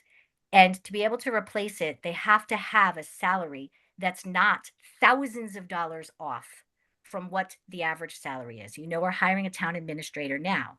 And if Eric's contract when he was here was 103,000, there isn't anybody that is going to come into that position for 80. A town administrator with experience is going to come in and they're going to expect a range. This is still the bottom of that range. And so When they looked at that, comparing it being the lowest, did they also look at you being 3 days a week yes. versus 5? They did? Okay. Yes. That's what I mean, Louise. That's a great question, but that's what they look at. They say if there's a full-time superintendent, you know, makes 210,000, what would that look like prorated to 3 days a week? And they did go through many towns and say, what would that look like? And this is what she would make if we use the same formula as Ram, as Coventry, as Hebron, as Marble. And they went through those. And this is still significantly lower. It just so happens that it was way lower before. And when we do a contract and you do a 3-year contract, you're looking at comparability.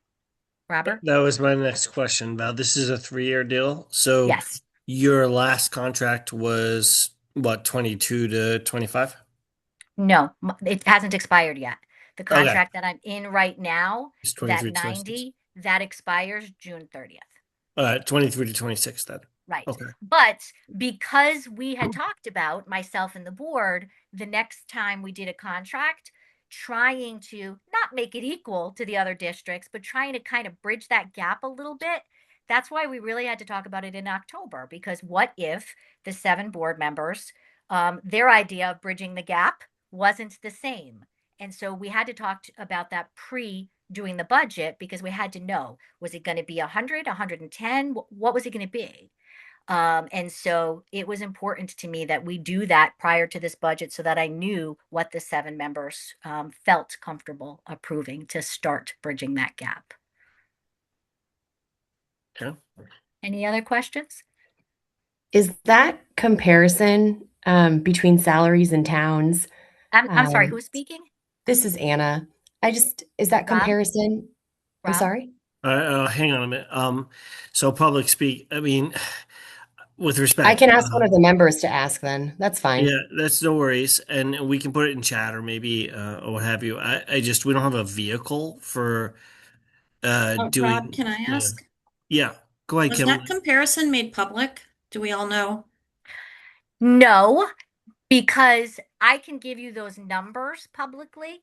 That's not a Thank you. problem. But the problem with putting the town next to it, Kim, is then I am sharing without disrespect to colleagues, I am sharing their names in essence. If I'm sharing the names of the town. So the Board of Education did get them, but I would say that if somebody is interested to go to the websites of all the towns and look them up individually. I'm not comfortable saying this is Tom's salary, this is Colin's salary, this is Holly's salary. I did that for the Board of Ed in our executive session, but when you're talking about somebody else's contracts, I'm not comfortable putting them on the spot that way. So I mean, that said, it is public, right? I mean, yes, ultimately you can yes. find it. So That's why I'm saying if somebody wants to look at a contract, they can go to any website for a town near us, look at the superintendent's right, but contract. Yep. mhm. Yeah. I guess the issue is, of course, if it was nicely aggregated in one spot, it's easier to look at. But It is. It is We do aggregated. also all have full-time jobs as well. So yeah, it can be tough. So understandable. Yeah, that would be helpful. If we could get, yeah, but you can in fact Google around. I mean, I did this with the looking at various town charters, and it took me hours. So it's a time investment. Is all it is. I would say anybody that's interested, look at the towns that just border us, and that would give you a lot of information. The average full-time Coventry, Columbia, Hebron, Bolton. Rob, Yeah. I don't mean to interrupt you. Oh, go ahead, Kim. Hi, can we please get the specific list of the towns? Do you mind? The specific list of the towns that were used for the Yeah. Yeah. Actually that's an I interesting one, appreciate Val. that, Could Rob. we I really do. could we just get like the towns? We can look it up ourselves, but like Yeah. We don't need that names. seems fair. We're not looking for Absolutely. anything confidential, private, Yep. protected. We're just looking for the names of the towns. Yep, that I seems really appreciate that, Rob. that Thank seems you. reasonable. Yes, agreed. Because I mean, it's easy to look around and just say geographically, right? It's Coventry, it's Columbia, it's Hebron, maybe it's Marlboro, maybe Bolton. Perfect. Right? But what is it exactly? What are Yeah. the comps? Because the other thing is, and I know I've talked about this with Valerie before in terms of budgeting and school costs and everything like that, is that sometimes, yeah, geographical proximity is one thing. On the other hand, you have comparable towns which may not border you, right? Our town is 3,300 people. We have a certain level of what have you. And then you might have a town that borders us, but it's 3 times our size or whatever. And it may not be the same. So that's why, sometimes we have, Val was talking about it earlier. I forget the acronym, but our town group for a particular calculation might be different because it's trying to calculate based on the size of town, and sophistication of the town. And it may not be our immediate borders. So that's one example. So I could give you the names of the towns. I just pulled this off my desk since I'm still in my office. Okay. Hebron, Coventry, Lebanon, Colchester, Basra, Salem, Ram, Franklin, and Marlboro. And I will mix up these numbers for you so that you don't have the name of the person. But what they did was they took the 0.2 rate, the Board of Ed, and I assisted in helping, with the names of the towns that were comparable. If you took the 0.2 rate, multiplied it by 3, since I'm 0.6, my salary would be in any of those towns. This was the comparable list that they had: 150, 126, 115, 111, 117, 153, 125, 117, and 107. So those were the comparables for all of those towns in different order. So that was what they looked at. That's what the board looked at. I think it would help, Val, if after the meeting, if you have a chance, just email us the list of towns because Sure. you just rattled them off, and that's great. And I've already lost half of them. So, Boz, or these things. If you could just get us that later, that would be helpful. So people could just go look it up and make themselves comfortable. Nick, do you have a question? No, no question. Thank you. Oh, okay. He I, turned his thing on. I thought he was like, wait, call on me. no, I'm going through. I'm trying to keep everybody on the side here. Make sure I'm not missing anything. So by all means, speak up, people, if I'm not seeing you. So Anything else? I guess the only other question that occurs to me is, how much of this, if you looked at this from the perspective of just the mandated increases, the healthcare cost, like you can't really do anything about, all the stuff you can't really do anything about. Are we still in the high single digits? Like, where are we in terms of where would you be if you said to yourself, well, for by some miracle, I don't need the extra teacher, or I don't need this or that.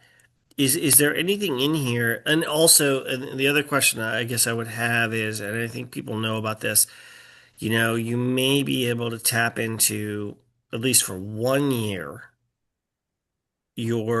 what remains. It's not a lot of money, but there's some money in the 2% non-lapsing. If you were to do that, what would this come down to, do you think? Off the top of your head, I know I'm not asking you to do all the math right now. She's still sharing her screen, just so you know. Yep.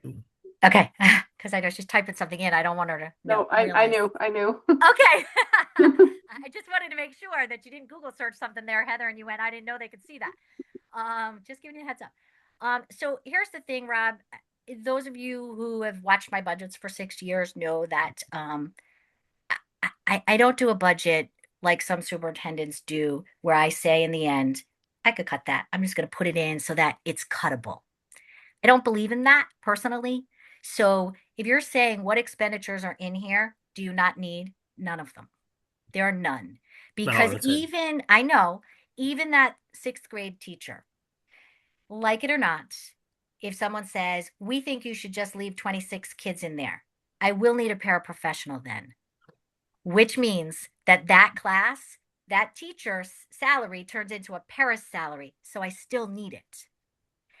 And so then we mentioned the 2% non-lapsing account. The issue with that is, even if there's $10,000 left at the end of a year, we put that in the 2% and it starts to build just like the funds do for the fire truck, for the roads, for the level of commitment that everybody knows needs to be done when we spend $1 million funding those funds every year. For us, the only thing we have is the 2%. And last year, we asked for 8.5. We did not get 8.5, but those expenditures did not go away. So we're 3.5 in the hole that we're going to have to take out of that 2% at the end of this year. I promise you, we will not end this year with a surplus. We will end this year behind, which means we're already going to have to take out of that 2%. Because we had that 4th and 5th grade teacher last year and they were not funded at a 5% increase. So Rob, I hear you. And on any other year, if I didn't know that I was already going to dip into the 2% non-lapsing account for this year, I'd say, you're right. There's money in there. And at the end of this year, we're going to have a surplus and we'll have more money in there. That's not true. So if we use what's left in there and we have nothing to put in there this year because we're in the hole, and then you say, if there's anything left in there, use it next year, Val. I'm already 2 years without being able to refund it. And the 2% non-lapsing account is not an account that the town funds at budget season. No, So, that's only if you have a surplus. So that account, that fund would be empty and then not there for 3 years. So we would have zero. No, look, anything you pull from that is a one-shot deal. I understand it. Right. And these expenditures are not one-shot deal expenditures.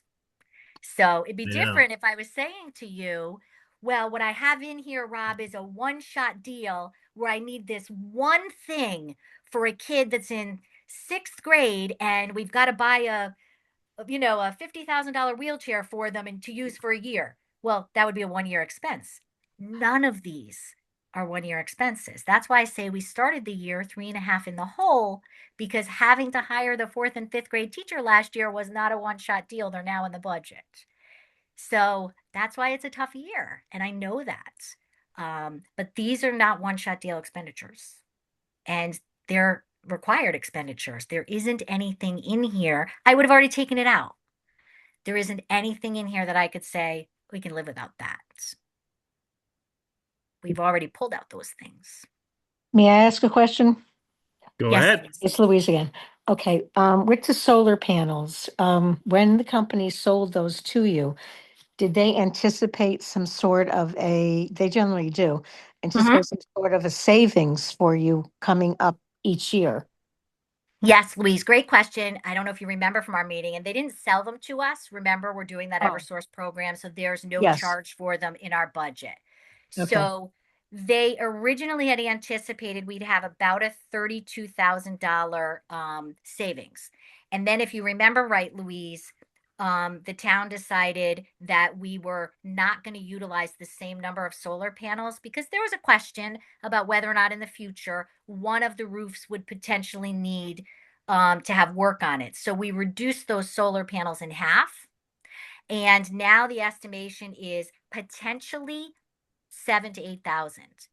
But again, it's not even up and running yet. So we have no Right. data to go on to say, is it really going to be a $7,000 to $8,000? Maybe next year we're having a different conversation and we're saying they were spot on. It was exactly 8,000, but we have zero data and they're not even up and running yet. And So that's not incorporated into this budget then? The savings? Well, it is, Louise, in the sense that we did not increase our utilities at all. Mhm. We kept them exactly the same in this budget because, to your point, we're going to keep our fingers and our toes crossed that there is some savings to it. We just don't know what it is yet. So that's where we said we're going to hold our breath and keep those lines exactly even. And we do think You're hoping Okay. for like a 10% decrease if you're lucky. yes, Yeah. if we're lucky. Okay. Yes. But we'll know more this time next year, obviously. We'll know more. I guess I would say, just from my own personal experience with solar, I mean, I did my own calculations because I don't trust contractors, but mine worked out really, really astoundingly well. They were bang on. So if you're, I think we all agree you're going to get some savings. It's just a question of, is it What? 5? Is it 7? Right. Is it in there? You're going to get some savings. But do you know when it's going to go live? Well, if we didn't have Mother Nature snowing on us continuously and we could get to the roof, Rob, she'd be up and running by now. But I still have snow sliding off my panels as we speak. But no, yeah, I mean, my system went live in July, which was in the, kind of in the middle of the year, but hopefully you guys are up and running in April or something. It'll be better. Is there a date for when Eversource is going to put their meter in for the solar panels? So they're almost done with all of that now. They were here today, as a matter of fact, to try to clear the snow. They've already done their was that Kim? Kim. They've already Yes. done their 2 shutdowns too, so that they could check and make sure all the electrical worked. We did the last shutdown on the last Monday that we had off for the holiday. So they're there. Now it's just Mother Nature cooperating so that we can go on board. And so that's why, to Rob's point, I actually think it will be April. But they had been moving along before the snowstorms, Kim. By them, you mean Eversource or Eversource. the solar company? The 2 of them are working, obviously. The contractor is the solar company, but there is an Eversource partner. The metering, Eversource has to do the metering. Correct. Yes. Correct. And they're very strict about their. Yes. So I want to circle back to the psychologist. Am I correct in understanding that the $90,000 that we're going to pay, that includes the benefits for the psychologist as well? The 101 line is their salary. And Kim, not that I would, because we've had this conversation before, I couldn't answer you right now to tell you if that person even had benefits. I don't know the answer to that in this moment in time. It I don't. But no person's benefits are in the 101s, because the 101s 002 101, those are their salaries. Okay. Okay, thank you, Valerie. And I want to circle back to the HVAC. Do you anticipate any HVAC improvements in the school, air conditioning, heating, etc., in this coming year? Because it seems like there's been a lot of work done on that in the school in the last year. So to which you say HVAC? So the Heating, air conditioning right, but improvements. the air conditioning that's not on our radar right now. Those were installed, and they were the individual ones in the classrooms were installed with COVID money in 21 to 22. So that's not, we have regular repair and maintenance, regular maintenance contracts on those, but we haven't had a lot of anything with that. The heating system, regular ongoing maintenance, but we have had a few. There's a pump in the pump room down there that had a fitting and pipe that need to be fixed. The Skidmore pump, that's going to be about 3,000 to fix that. That's already, in the works there. There are a few smaller things, Kim, that we're working on there. We are definitely going to have to make sure that if there is that small leak in that pipe, that's fixed for the 3,000, that package, because part of the Eversource incentive program is going to be wrapping the pipes for more energy efficiency. So we do need to make sure that that's done before the pipes are wrapped. We're about 18 months out. So what the head custodian, Jody, and I will be working on in the coming 12 months is looking at exactly, and we've gotten one, in mind that we're waiting for a quote now on what would need to be done with the boilers. That is probably 18 months out. So we could see that as a capital conversation this time next year for the budget, but not this year.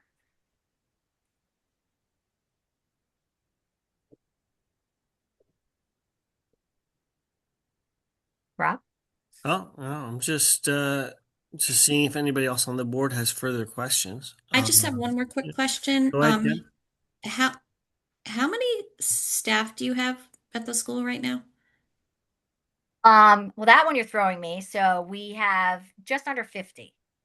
So don't quote me if it's 48 or 52, but I know that when we have to put things in mailboxes, it's 50. So that would include everybody that works here. So it's 50. So between 50 and 52. No, between 45 and 52, Kim, because if I get that number wrong, someone's going to try to hold me to that. But roughly 50, yes.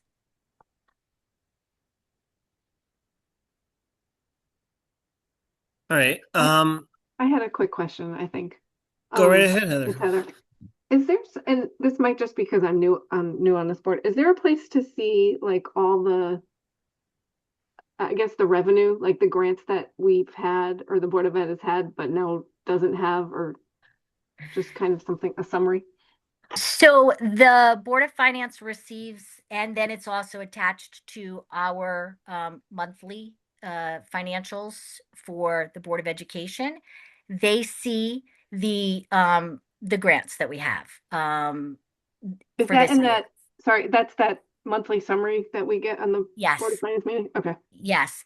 And what you see on there, Heather, when she does it, because we had changed about a year ago, I think it was might have been Joanne actually that had asked for that when she was on the Board of Finance. That actually also lists, and so does our financial, it lists what came in that month for that grant. So if a Title IV grant is a $10,000 grant for the year, what you might see that month in revenue coming in might say 2,600. It doesn't mean that's the whole grant. It means that's what came in that month to offset whatever was the expenses that she put in for reimbursement. Because remember, all of our grants are reimbursement grants. So we spend the money first, we turn in the receipts, and then they reimburse us. So yeah, if you look, Heather, on the financials, you'll see them. And again, next year, what you'll expect to see are our title grants, which the salaries that are covered out of our title grants are not in the general fund. They're reflected in the title grants. IDEA, which is special education, so it can only be used for special education costs. Title and special ed, title and IDEA grants are what we can expect for next year. Separate from the general fund, you also see that number on the bottom. Revenue to the preschool program is tuition, Smart Start, and Early Start. You know, it occurs to me, Val, it might be useful from the perspective of explaining things to the public if we had an aggregate of, okay, look, last fiscal year, we got a total of this much in grant money. Forget the preschool. I'm talking about K through 6. And then this year we're looking at receiving this much because as you walked us through your budget summary, you mentioned we lost some grant money. There's some people like I think it was one of them was the psychologist where we lost a significant chunk of money that is no longer funding a salary. And that might be helpful to have that data just to say, to have it aggregated. You don't have to, I don't know if we have to have chapter and verse, but we had this much. Now we're anticipating this much. And there's your gap. And that helps explain one of the big cost drivers in this budget, So that one might be a useful infographic to try to create, and maybe we can work on that. That's one of the reasons why we did keep stressing the loss of that grant, because I didn't want people to think that, it was all of a sudden we needed a psychologist. We always had a psychologist, just we'd been keeping it out of the budget because we had that grant. I will talk to Jody about making sure that she can fill you guys in on those lost grants. Just understand title grants, Title I, Title IV, and IDEA grants are fairly consistent, which is why I say we know that the amounts may change a little bit. We might lose a couple $100, $1,000, whatever. But for the most part, those are consistent for us in budgeting. So us taking somebody out of the general fund and keeping them in IDEA or title is not as big a risk. The mental health grant that we used for the school psychologist, for example, those are grants that pop up. In e-grant management system, it's what's called entitlement grants, just like entitlement programs on a government level, Medicaid, Social Security, those sorts of things. And then there's competitive grants. And the competitive grants are the ones that pop up that you have to apply for that you don't know if you're going to get it. And then when you get it, you're like, great. But when that's gone, it's gone. It's one and done. And those might come mid-year. They absolutely come at odd times because the state legislature has to approve money to put aside for something, or the federal government approves money to put aside for something. And it almost never coincides with July 1. And so those competitive grants rarely, have a specific time frame, a specific time period. But yes, I will ask Jody to come up with the short list of the grants that were lost for you guys so that you can see it, and they would include the mental health grant. I think that would be helpful, honestly. And, I think everybody here should understand the uncertainty that is involved with grants that might show up 3 months from now that we don't know about. I mean, just like post-COVID, Rob, post-COVID, we got lots more. I did Sure. all the air conditioning in the building without a capital budget because I had COVID relief money. HVAC for COVID makes total sense. No, that makes sense. I am thinking ahead to a budget hearing. I'm thinking ahead to town meeting. I'm thinking of how to explain all of this to our townspeople. So it just occurs to me that helping people understand how the grants work a little bit better, a lot of it's under the hood. And I think to the extent that we can explain it a little better, it might help. So yeah, whatever you and Jody can come up with, I think would be helpful there. Yep. Do we have other members of the board with questions on line items here? Anything in specific? I mean, I look at the benefit totals and what I see is 18%, and I'm like, okay, well, 15% of that's probably the healthcare, and then the rest is your salary increase. I mean, I don't know if I have anything really because in benefits, salary doesn't benefits key off of salaries. So if you increase your salary 3%, you get an increase. No? No, no, there are other benefits, contractual benefits, Oh, okay. like life insurance, if somebody has another benefit that's in there, those sorts of things. Disability, whatnot. Yep. Any of those longevity, those sorts of things that are in people's contracts, right? Oh, Which is okay. why it just says benefits. So if a salary increases, it doesn't automatically kick over to, The because this others, no, isn't no. retirement. I'm thinking private sector. I'm thinking about if I get a raise, my benefits go up because it's my everything keys off my salary. This That is would be different. the one that I told you is down there in pension for the non-cert, Right. The because non-cert their pensions. MRF, right, their municipal pension would change because their salary goes up. But Hmm. remember, back to teachers and admin and myself, we're all in teachers' retirement, which means that um, our TRB is paid out of our paychecks. Okay. So nope, that doesn't, if a teacher goes from making 80,000 to 90,000, there is no increase in benefits for that teacher because they pay their own TRB. So they'll be charged more TRB, but it comes out of their paycheck. Right. So just looking at on this page here, the teachers' salaries and everything like that, looking at the increases, the significant increases here are the obviously the overall, but that's contractual. The speech teacher, the library, and obviously the psychologist, we've talked about the psychologist already, so don't worry about that. So the library and the speech, were either of those affected by grants? The library was, because The library. one of her 4 days had been in a grant. I see. So that's why that one was kicked back in there. The speech, however, the speech teacher, let me see how I can say this. The speech teacher, when there was less need with the students, was split between two districts. Oh, And so every cost associated with her was split by two districts. So that was a huge savings to us, because if you are splitting a person, you're splitting all of their expenses.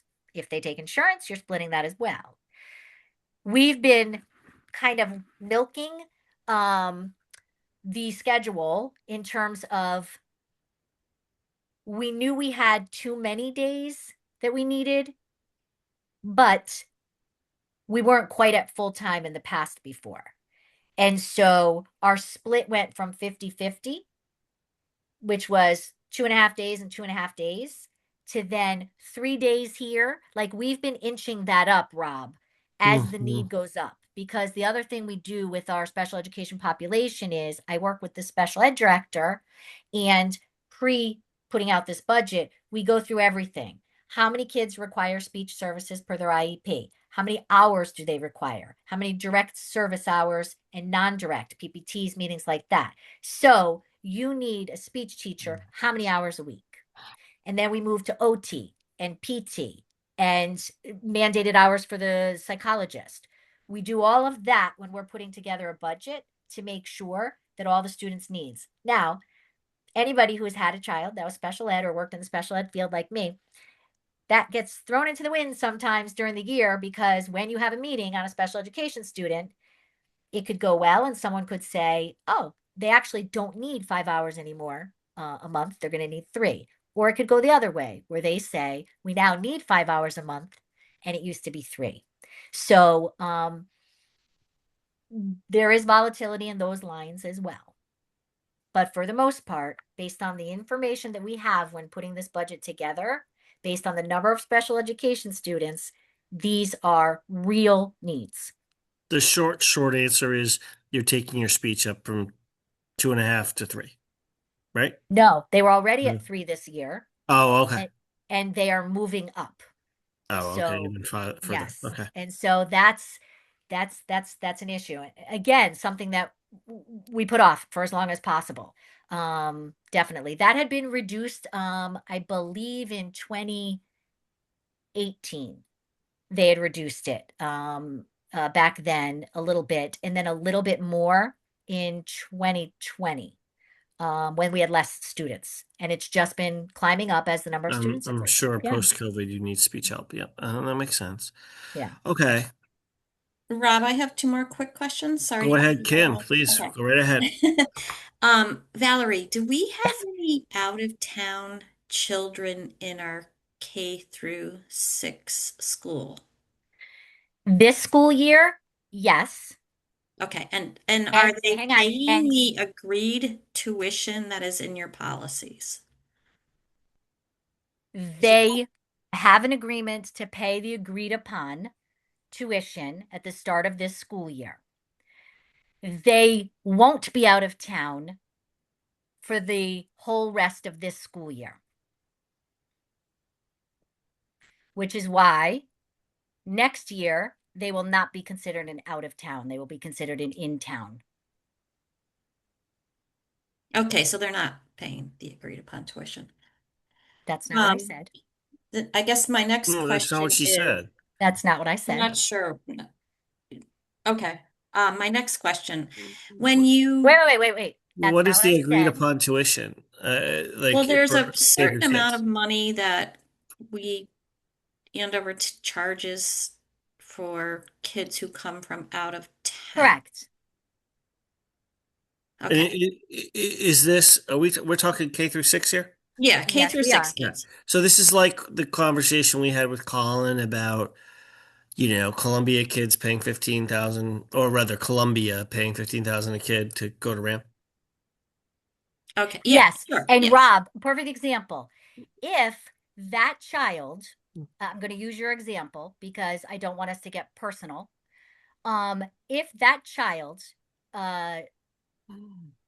becomes an Andover resident in March, Columbia is not going to pay the agreed upon April, May, June to Colin, because then they would be a resident of Hebron, Andover, or Marlboro.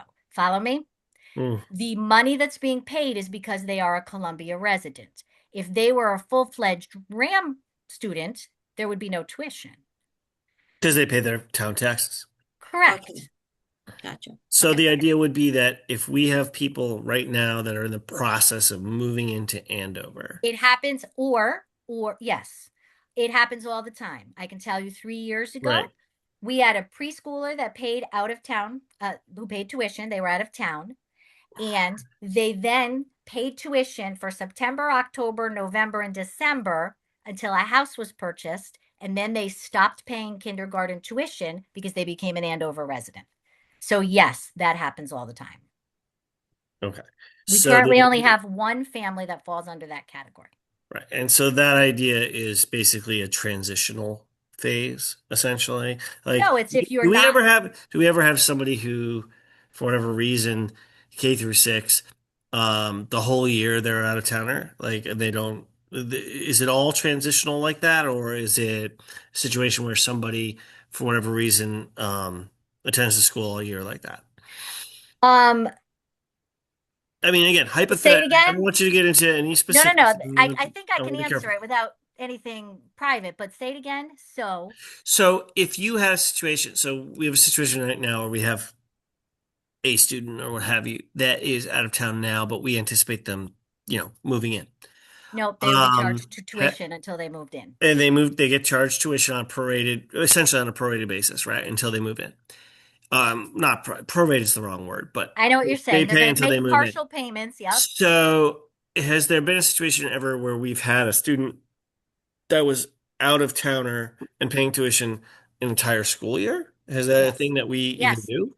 Absolutely. We've had, before I got here, we had staff members that worked here and wanted their children to go to school here. Like, that's why there's a tuition rate.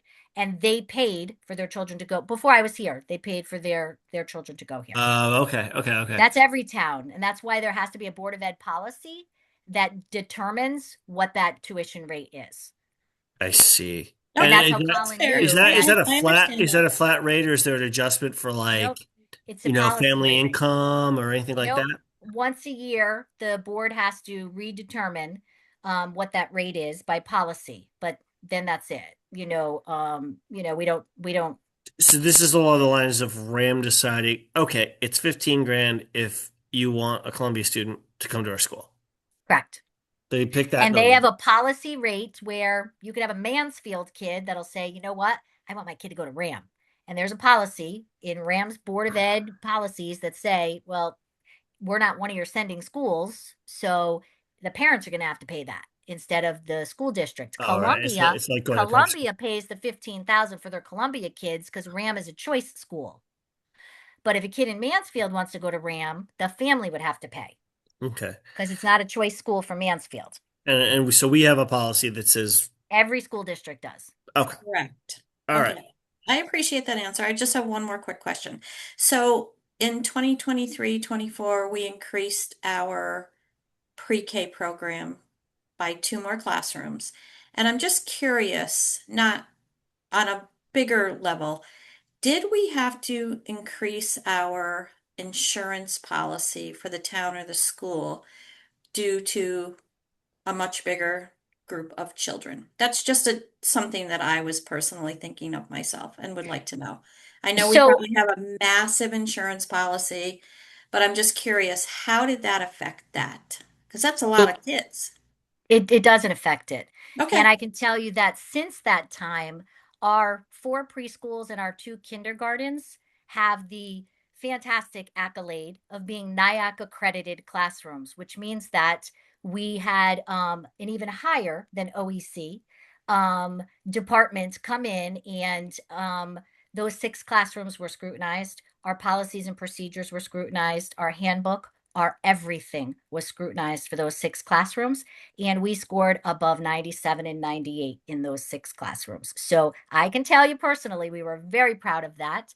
Our 6 classrooms have everything they need to for compliance and then some, which is why our 4 preschools are considered so sought after. Rob? Yeah, so I mean, just on the insurance angle, just so I understand it better, I'm an insurance guy, you know that, but I'm not this kind of insurance guy, so bear with me. You have the situation where I'm sure the school has a variety of insurance policies. You have commercial general, well, not commercial, but general liability. I'm sure you have work comp for your employees. You have this and that and the other. So are those kind of in one pool? Or, I mean, I assume you're not disaggregating this to literally like every grade. That would be crazy. No. But yeah, I mean, I guess what it boils down to, and this is as sort of an old school insurance guy, it would be tricky to figure this out, but you'd have to think about it, how the policy's rated. We And don't, Rob, obviously- we don't pay based on the number of classrooms that we have. Well, you don't pay based on head count? No. No. There isn't Okay. a policy that we pay based So on that's that. what it boils down to. So, for those of you who are not in insurance, there are various ways of rating an insurance policy. And I've seen many of them in my time in insurance. And a lot of the times what I'm doing is going back and looking at historical insurance policies and trying to figure out what in the world we were trying to do 30 years ago. And one of the things that we look at is the ratings page. And the ratings page, you can rate things on payroll. You can rate them on square footage. You can rate, there's like a million different ways you can rate insurance policy and decide the premium. And if it's not based on head count in terms of the number of students, maybe if it's based on remuneration, which is salary, by the way, that's then yeah, sort of, kinda. It involves how many kids you have in the school, because obviously if you have more kids in the school, you have more employees. But if they're rating it off of other things, then it's kind of irrelevant how many kids you have in a given classroom. So it is that's for what I would insurance. go It's to, irrelevant, and I have to be careful here because I work for an insurance company, so I don't want to get too closely involved in these discussions. It's not I'd have to recuse if we got too close to it. But basically, just for those as an informational matter, the way that underwriters go about this, it can be done in a variety of different ways, and it may or may not be have anything to do with the number of children in a given classroom or a given program. I totally agree with you. I wanted to ask the question, Rob. Thank you, Valerie. Oh yeah, You're welcome. Kib, by the way, no problem at all. I'm just trying to be informational. I'm just trying to help. As somebody who actually knows like this much amount of sharing. And I'm glad that I don't have to worry about any insurance based on the number of kids in classrooms. So no, Oh, nope. Don't give believe anybody me, any ideas, Kim. We I don't have have to do been that. down this rabbit hole too many times. I'm not an underwriter, thank I God. don't need to do it. We don't have to do I that. wish but every once in a while I have to try to figure out what an underwriter was thinking, and it's always a great deal of fun, by which I mean not at all. Anyway, um, okay, so Kim, are you set or did you have more? I'm all set. Thank you very You're much. all set. Heather, are you good?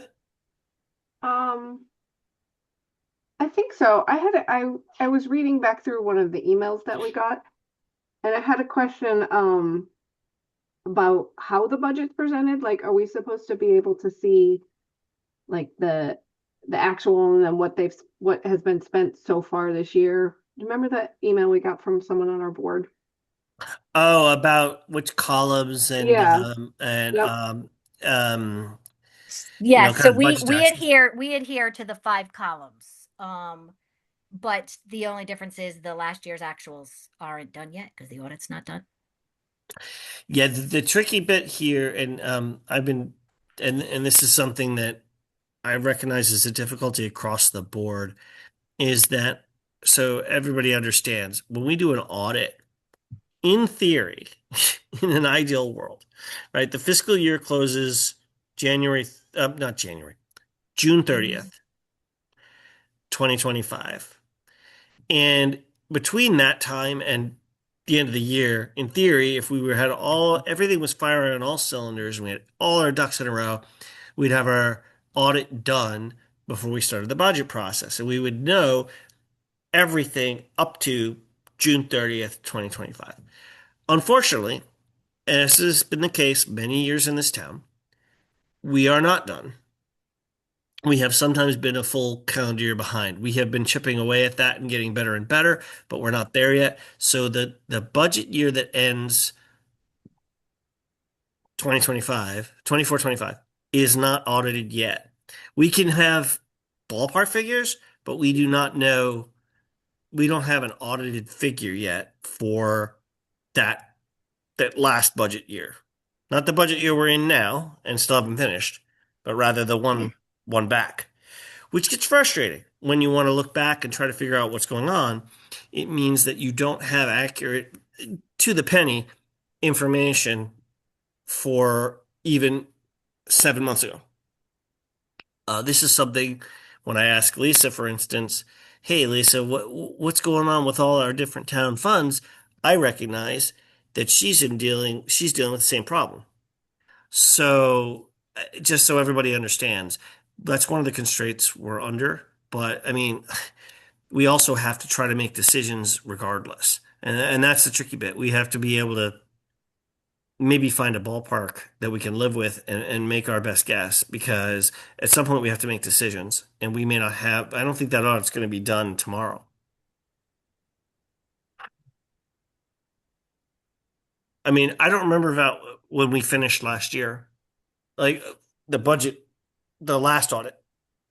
Well, Off the you top of know my head. that 6 months ago we were still doing the corrective action plan. So Yeah, four yeah. months ago, we were still I mean, it doing was corrective done action. but for the plan, to be fair, right? We had our numbers basically, but we had to do the plan, right? Right. So it was just before that. Right. Right. But it was definitely after we passed our budget, wasn't it? Right around when we passed our budget. Yes. Right. Yeah. Yep. So ideally, guys, we'd be 4 or 5 months ahead of that, and we haven't been there in, I can't even tell you how long. We've had a lot of problems with audits over the years. It's just, it's 8:02. And in 8:02, Rob, in the town charter, that's Mhm. where it tells Jody what her 5 columns need to be. The actual, which we don't have, the actual itemized expenditures is one of them. The original budget allocation, the estimated expenditures to be incurred for the next year, which is the 26-27 in there. So yeah, the only thing that's missing is the actuals that we don't have yet. I mean, I guess Audited in theory, the best that could be done is you could put it in actuals, but they're not audited actuals. They're not actuals then, right? They'd be guesstimate. Everybody would have to understand that they're guesstimates. That's the answer.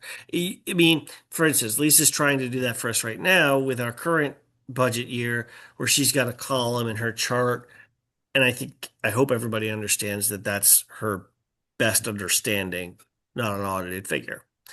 But she's got a column there that goes from July 1st, rather, 2025 to present.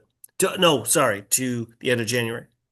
And that's her going through everything and doing her best.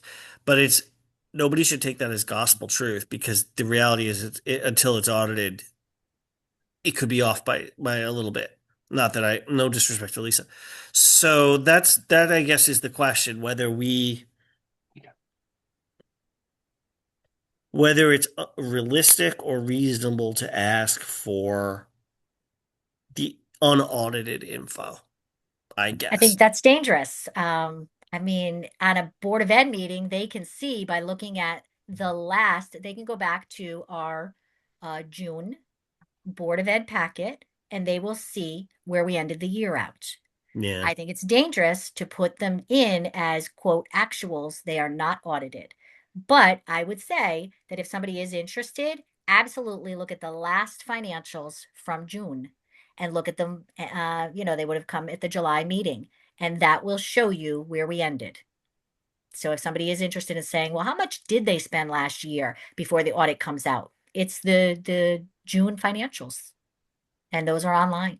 So it's Right, eventually no, eventually we'll get the audit earlier. So yeah, right. Eventually we will get there. I swear at some point during my tenure we will get there. No, it's also the issue that we will always deal with this, is there will always be some difference between the audited figure, because it's the end of June. And even if we get it done real quick, there's going to be at least 4 months, right, of the new budget going into place and expenditures happening and everything, right? When we're looking at, now, for instance, on the town side fund balances, the thing that I keep trying to focus on. Because if you get a snapshot, the audit's a snapshot at the end of the fiscal year. For the school, Rob, it's actually a little bit more accurate and different because we're a separate account. So when July rolls around, when we do the reconciliation for June and pay all the bills, July 1 is our account is empty except any outstanding June bills that haven't gone through yet, as well as if it was a year that had a surplus, that's in there. It's not going to be the case this year, but we know. And again, you're also just doing an ops budget. We're on the town side, I keep thinking, and it's important not to get these confused. When I think about our various town funds, that's capital stuff, and that's not something you have going on. We don't have that in that account, right? That's right. So you have your capital account, which is a whole nother discussion. That's on the town side. Yeah, that's on the town side. Whole nother discussion. But anything else from you, Rob? Does anybody else have questions about, the kind of the line items and everything that Valerie walked us through? Does anybody have anything they want to bring up, discuss? Board members, now is your time. I just would like to say that I do think it would be good if we got the actuals in that budget. We ask for it on the town side, and as close as we can get for the Board of Education. Again, I will gladly bring up the financials from June. That's the best that we can do, is to show you our June financials where we ended, because when I show you those, you will see as of June 30th what was spent in each line item. But so from there till now, right? I think that's what Kim is correct talking about. That's what I'm asking for, Rob. This year so far, no, we've never done that during budget season. We've never said, well, let's show you the current fiscal year and where you are in spending. And if you want to see that, that is monthly at the board meeting as well. But that wouldn't be accurate for us. It wouldn't be accurate for us. If we went and looked at the last. Let me finish. Oh, sorry. The reason why it wouldn't be accurate for us is, for example, if right now somebody says, but Valerie, you've only spent 50% of your teacher's salary line item. you're going to have a surplus. No, I'm not, because I run 5 payrolls on the last week of Yeah. school. So that's why, Rob, that's not accurate. It's never done that way with the school district for that reason. It's not accurate. We have a heavy set of expenditures that occur April, May, and June, and the town only pays us our allowance until April. So we don't get any money toward those expenditures in May and June. So it would be absolutely a moot number. The number that would help Kim would be, because we don't have the audit yet, would be to look at June's financials and say, as of June 30th, what had the school spent on everything? That would be a number that would be worthwhile for Kim. And I'm happy to pull the June financials and send them to you guys again. The only disagreement I have with you about it's minor is this. On the town side, when we look at year-to-date expenditure information, it is understood, and we talk about it all the time, that there may be expenditures that look wrong. They look wrong, right? Like we're 7 months into the year, but we've only spent 25% of the budgeted amount. Oh, wow, we're going to come in under budget. No, we're not, because there are 4 payments a year and we just haven't triggered the thing. We have that all the time.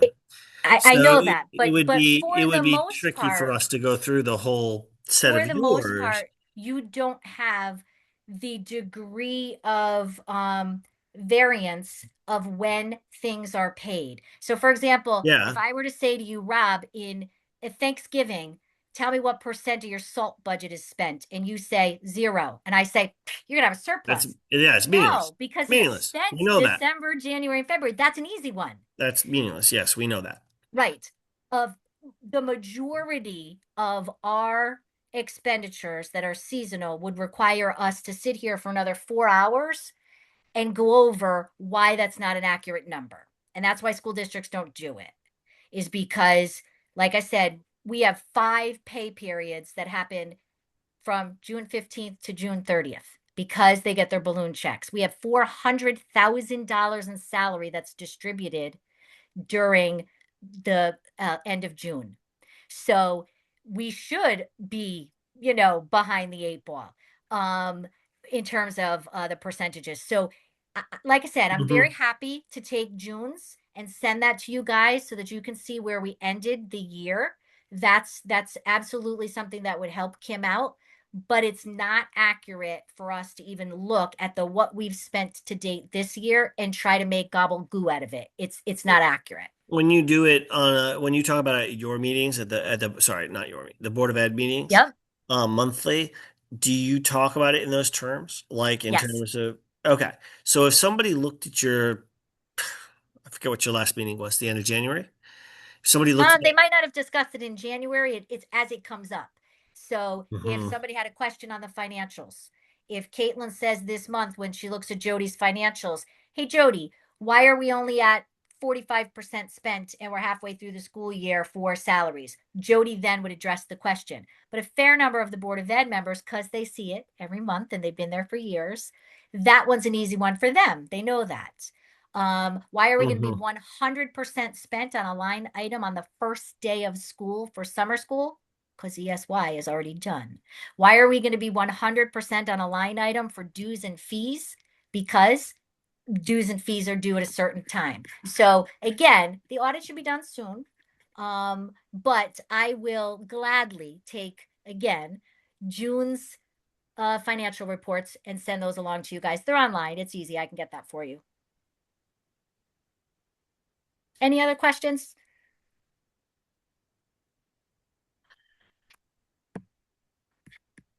Well,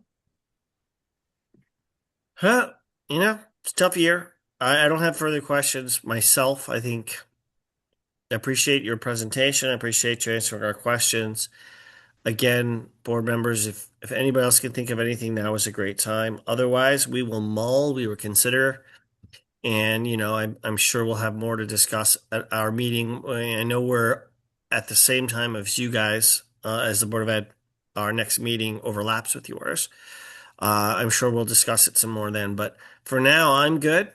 Unless anybody has anything further for the board on the board. Anybody? Okay. Now, if I can only, well, I can only apparently open one PDF at once, which is extremely irritating. This is an older computer. But I don't believe we have, because this is a special meeting, I don't think we have anything beyond budget discussion on this agenda, really. So is there anything else that anyone would like to bring up that if we're done with the school, we can let Val go? And we can talk about anything else anybody has thoughts on. I have my own, and Lisa knows this. I've talked to her a couple times. I keep trying to get at, because I'm worried about the capital budget. I'm not worried about it. I'm worried about us being able to evaluate the capital budget. I'm still attempting to get a sense for what's in our capital funds under the understanding the audit isn't complete. Same exact constraints. That's my big thing right now, is trying to figure out what we have in our various town funds. We actually have quite a few of them. If you look at our audit, there are many funds. I'm trying to get an arm around that. Beyond that, I haven't seen, thanks to Lisa for sending us a new spreadsheet. It's not dramatically different than the last one we got. I am not aware that the Board of Selectmen has had a chance to meet this week. I know they need to make some decisions. I don't know if anyone's heard different. Beyond that, I don't really know that there's much for us to take action on tonight. I think we have to digest this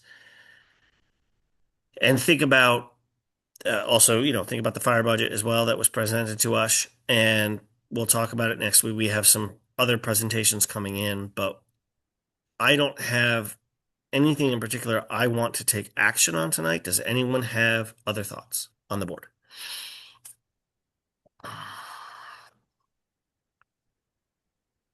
Anybody? No. Entertain a motion to adjourn. Yeah, I think that's where we're at. I think that's where we're at, Rob.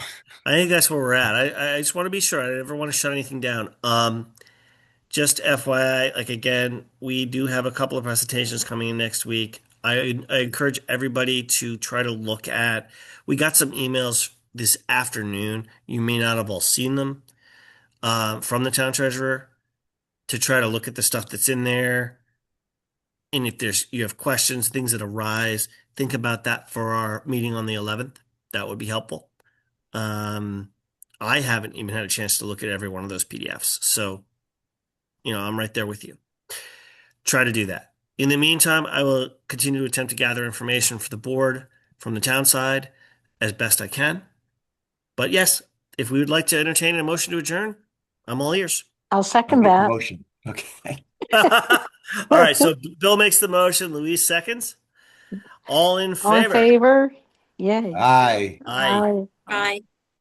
That sounds like 6-0 to me. We don't have 7. All right, all.